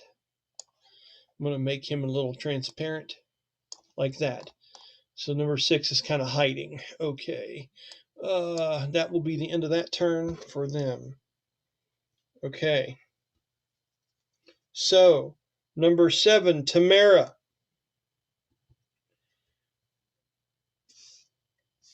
Right. Where am I on the map? Just a minute, sorry. It's like, hey, Brian, why don't you show me where the fuck I'm at? Maybe I'll be able to help you out, buddy. You're right here, and you are hurting. You've got goblins right here and right here. You right on your person. Oh, 5, 10. Okay, so they're all 3 within 15 feet of me. They are. So I'm going to cast Rylan's Pillar of Judgment again. Okay. So that's going to be another 2d6 radiant, 2d6 lightning. And then it's also going to heal everyone within that radius as well. So that includes Sha-dae and Dahan. And what's great, you still get 1d6 because of what Brahmas cast on you. Oh, I get an additional 1d6? Uh-huh. And your 2d6 was the initial one, like he was telling us. And now you get 1d6 to everything until the end of his next turn. Right, Jeremy? Perfect. And Jeremy says, yeah, buddy. All right, well, let me do the radiant first. Okay. Well, first they have to roll a dex save to see if they're able to get out of the way, right? Right. So roll your DC. It's a 1d20 plus that first number. 1d20 plus... The scroll that is your spell save DC. DC, okay. I kid you not. I rolled... That is a fucking yeet. I rolled another nat 20 plus 10, so that's gonna be 30. Oh my goodness. Like, she literally just I watched know, me roll she that. did. All right. I swear to Jesus. All right, listen. All right, listen. I think the beer's working. That's a yeet, baby. I'm going to use my optional rules here.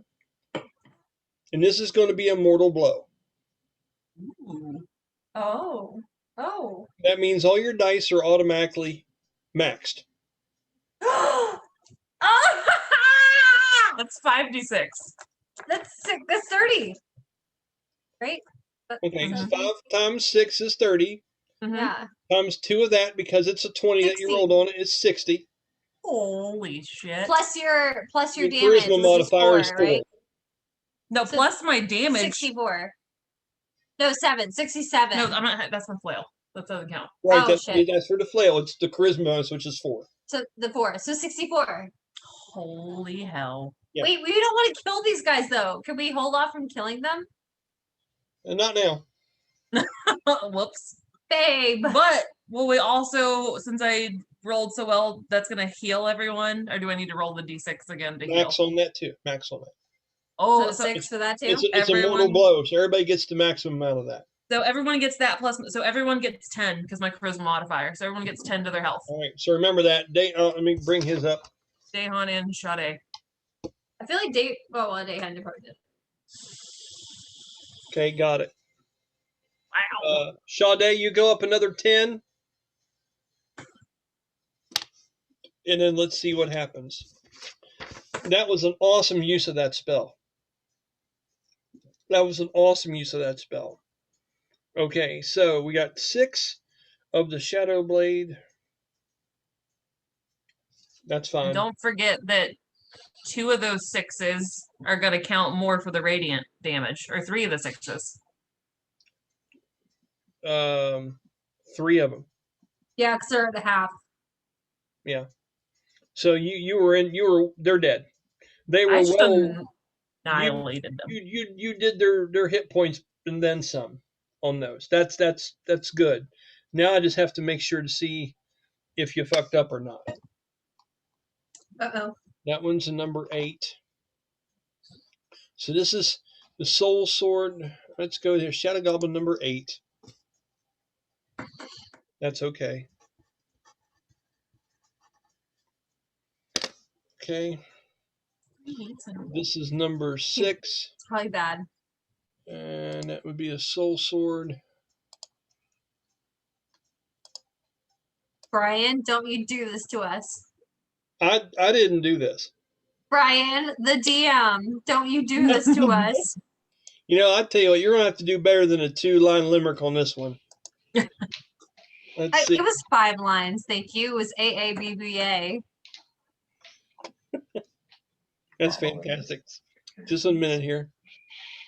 Move number 8. He's out of there. And here's the one that worries me. Right here. Number 1. Oh, man. Let me see here.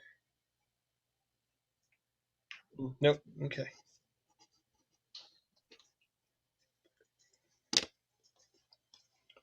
Okay. As number 1 fades away, something happens up on top on the rooftop. Oh, Fuck. no. Yeah. Iggy. Iggy. You guys hear telepathically, Sha-dae, some squall from Isadora of panic. Roll a perception check.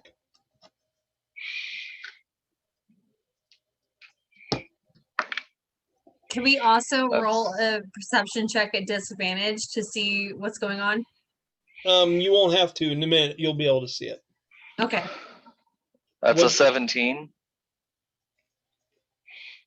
The mask is no longer in Isadora's grasp. I'm sorry, could you repeat that? I didn't hear you. The mask is no longer in Isadora's grasp. No! And it materializes.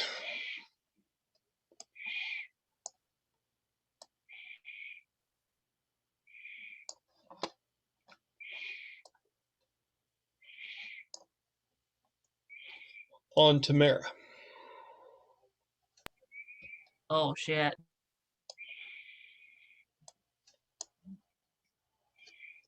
So. At least they look cool. Oh, yeah. All right, come on, like make it. Yeah. Okay, there we go. So, when that happens, you start to hear these voices from deep down inside of your mind talking about what would you have us do for you, Lord? You hear dozens of these voices speaking out, asking for you to tell them what to do. And you feel this overwhelming power as if you are riddled with the will to be able to control these dark forces. I need you to roll me a charisma saving throw with disadvantage and a minus 1d4 because you have one strike against you already. Those things that I was putting on you added up. For each one of those strikes was a minus 1d4 to your roll. So you're rolling with disadvantage. You roll 2d20s, you pick the lowest one, and that one you take 1d4 off of. And that's your charisma saving throw. Then you get to add your bonuses to it normally. It is a bad situation. So I rolled a 12, and then I rolled a 1 out of my d4, so that would bring it to an 11. But then I add my charisma, which is +4, and my proficiency, which is +4. Mm-hmm. So that's actually still a 19. Okay, so here's how we do this. She also rolled an 18, which I really wish we could have used. Okay. Jeremy? Why don't you roll me a 1d20 and a 1d8 and tell me what you get?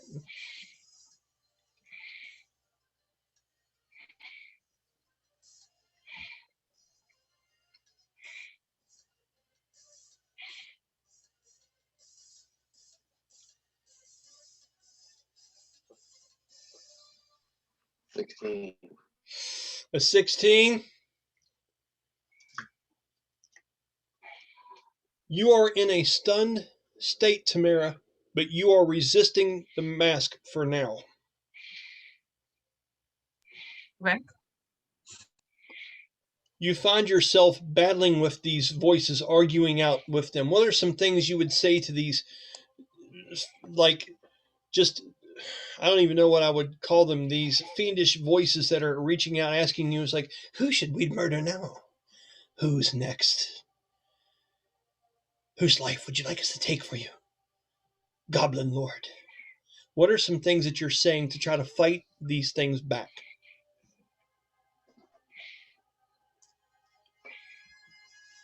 They're discussing it. Wait, isn't Valdera like kind of like problematic to her? No, Valdera is my sister. Like, she's not actually your sister, but she's like a sister to you. Yes, but she's problematic. And I like do in not- like a weird, small, like tiny little voice, you'd be like, kill Valdera. No, Tamyra would never say that. You don't know that. Well, here's the thing. Now, normally, there's a chance something like that could happen, but she passed her saving throw. Oh, okay. So Never now, mind. because you rolled a 19, Jeremy rolled a 16. That was the DC you had to beat. Okay? So you're not out of the woods yet. So I would just say right now, But you're fighting back with your real words right now. I audibly yell so that like hopefully everyone can hear. I just yell stop, but I'm talking to the voices in my head, but I say it out loud. When you guys see that, I want you to do an Arcana check for me, Sha-dae. Okay. Arcana. Can I do a perception? Sure. That is a 21 Arcana.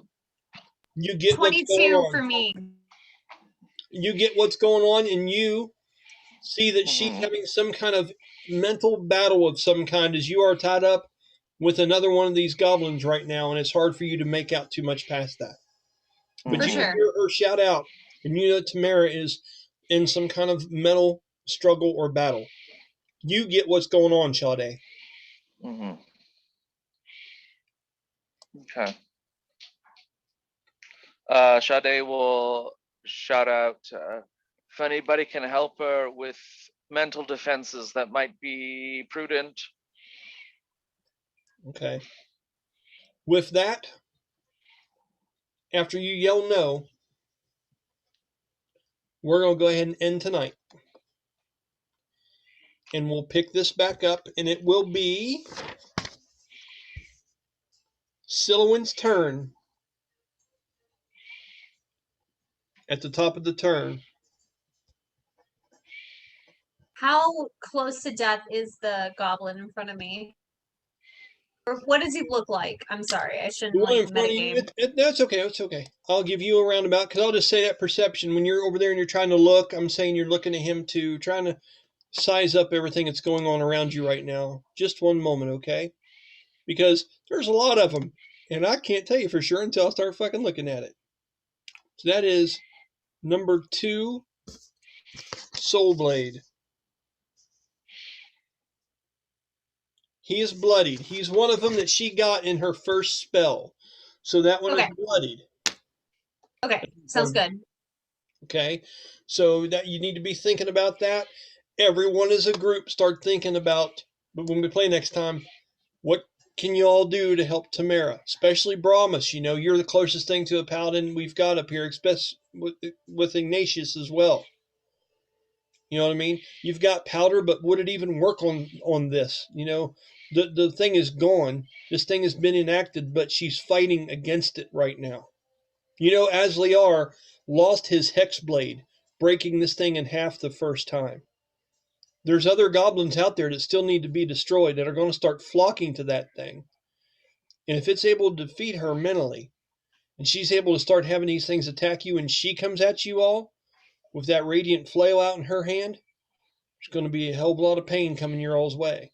So start thinking about this. D&D is really fun, but it's also can get to be some serious shit every once in a while. This is really exciting, to tell you the truth. I didn't know if I'd get to bring the mask out or not, but it's out.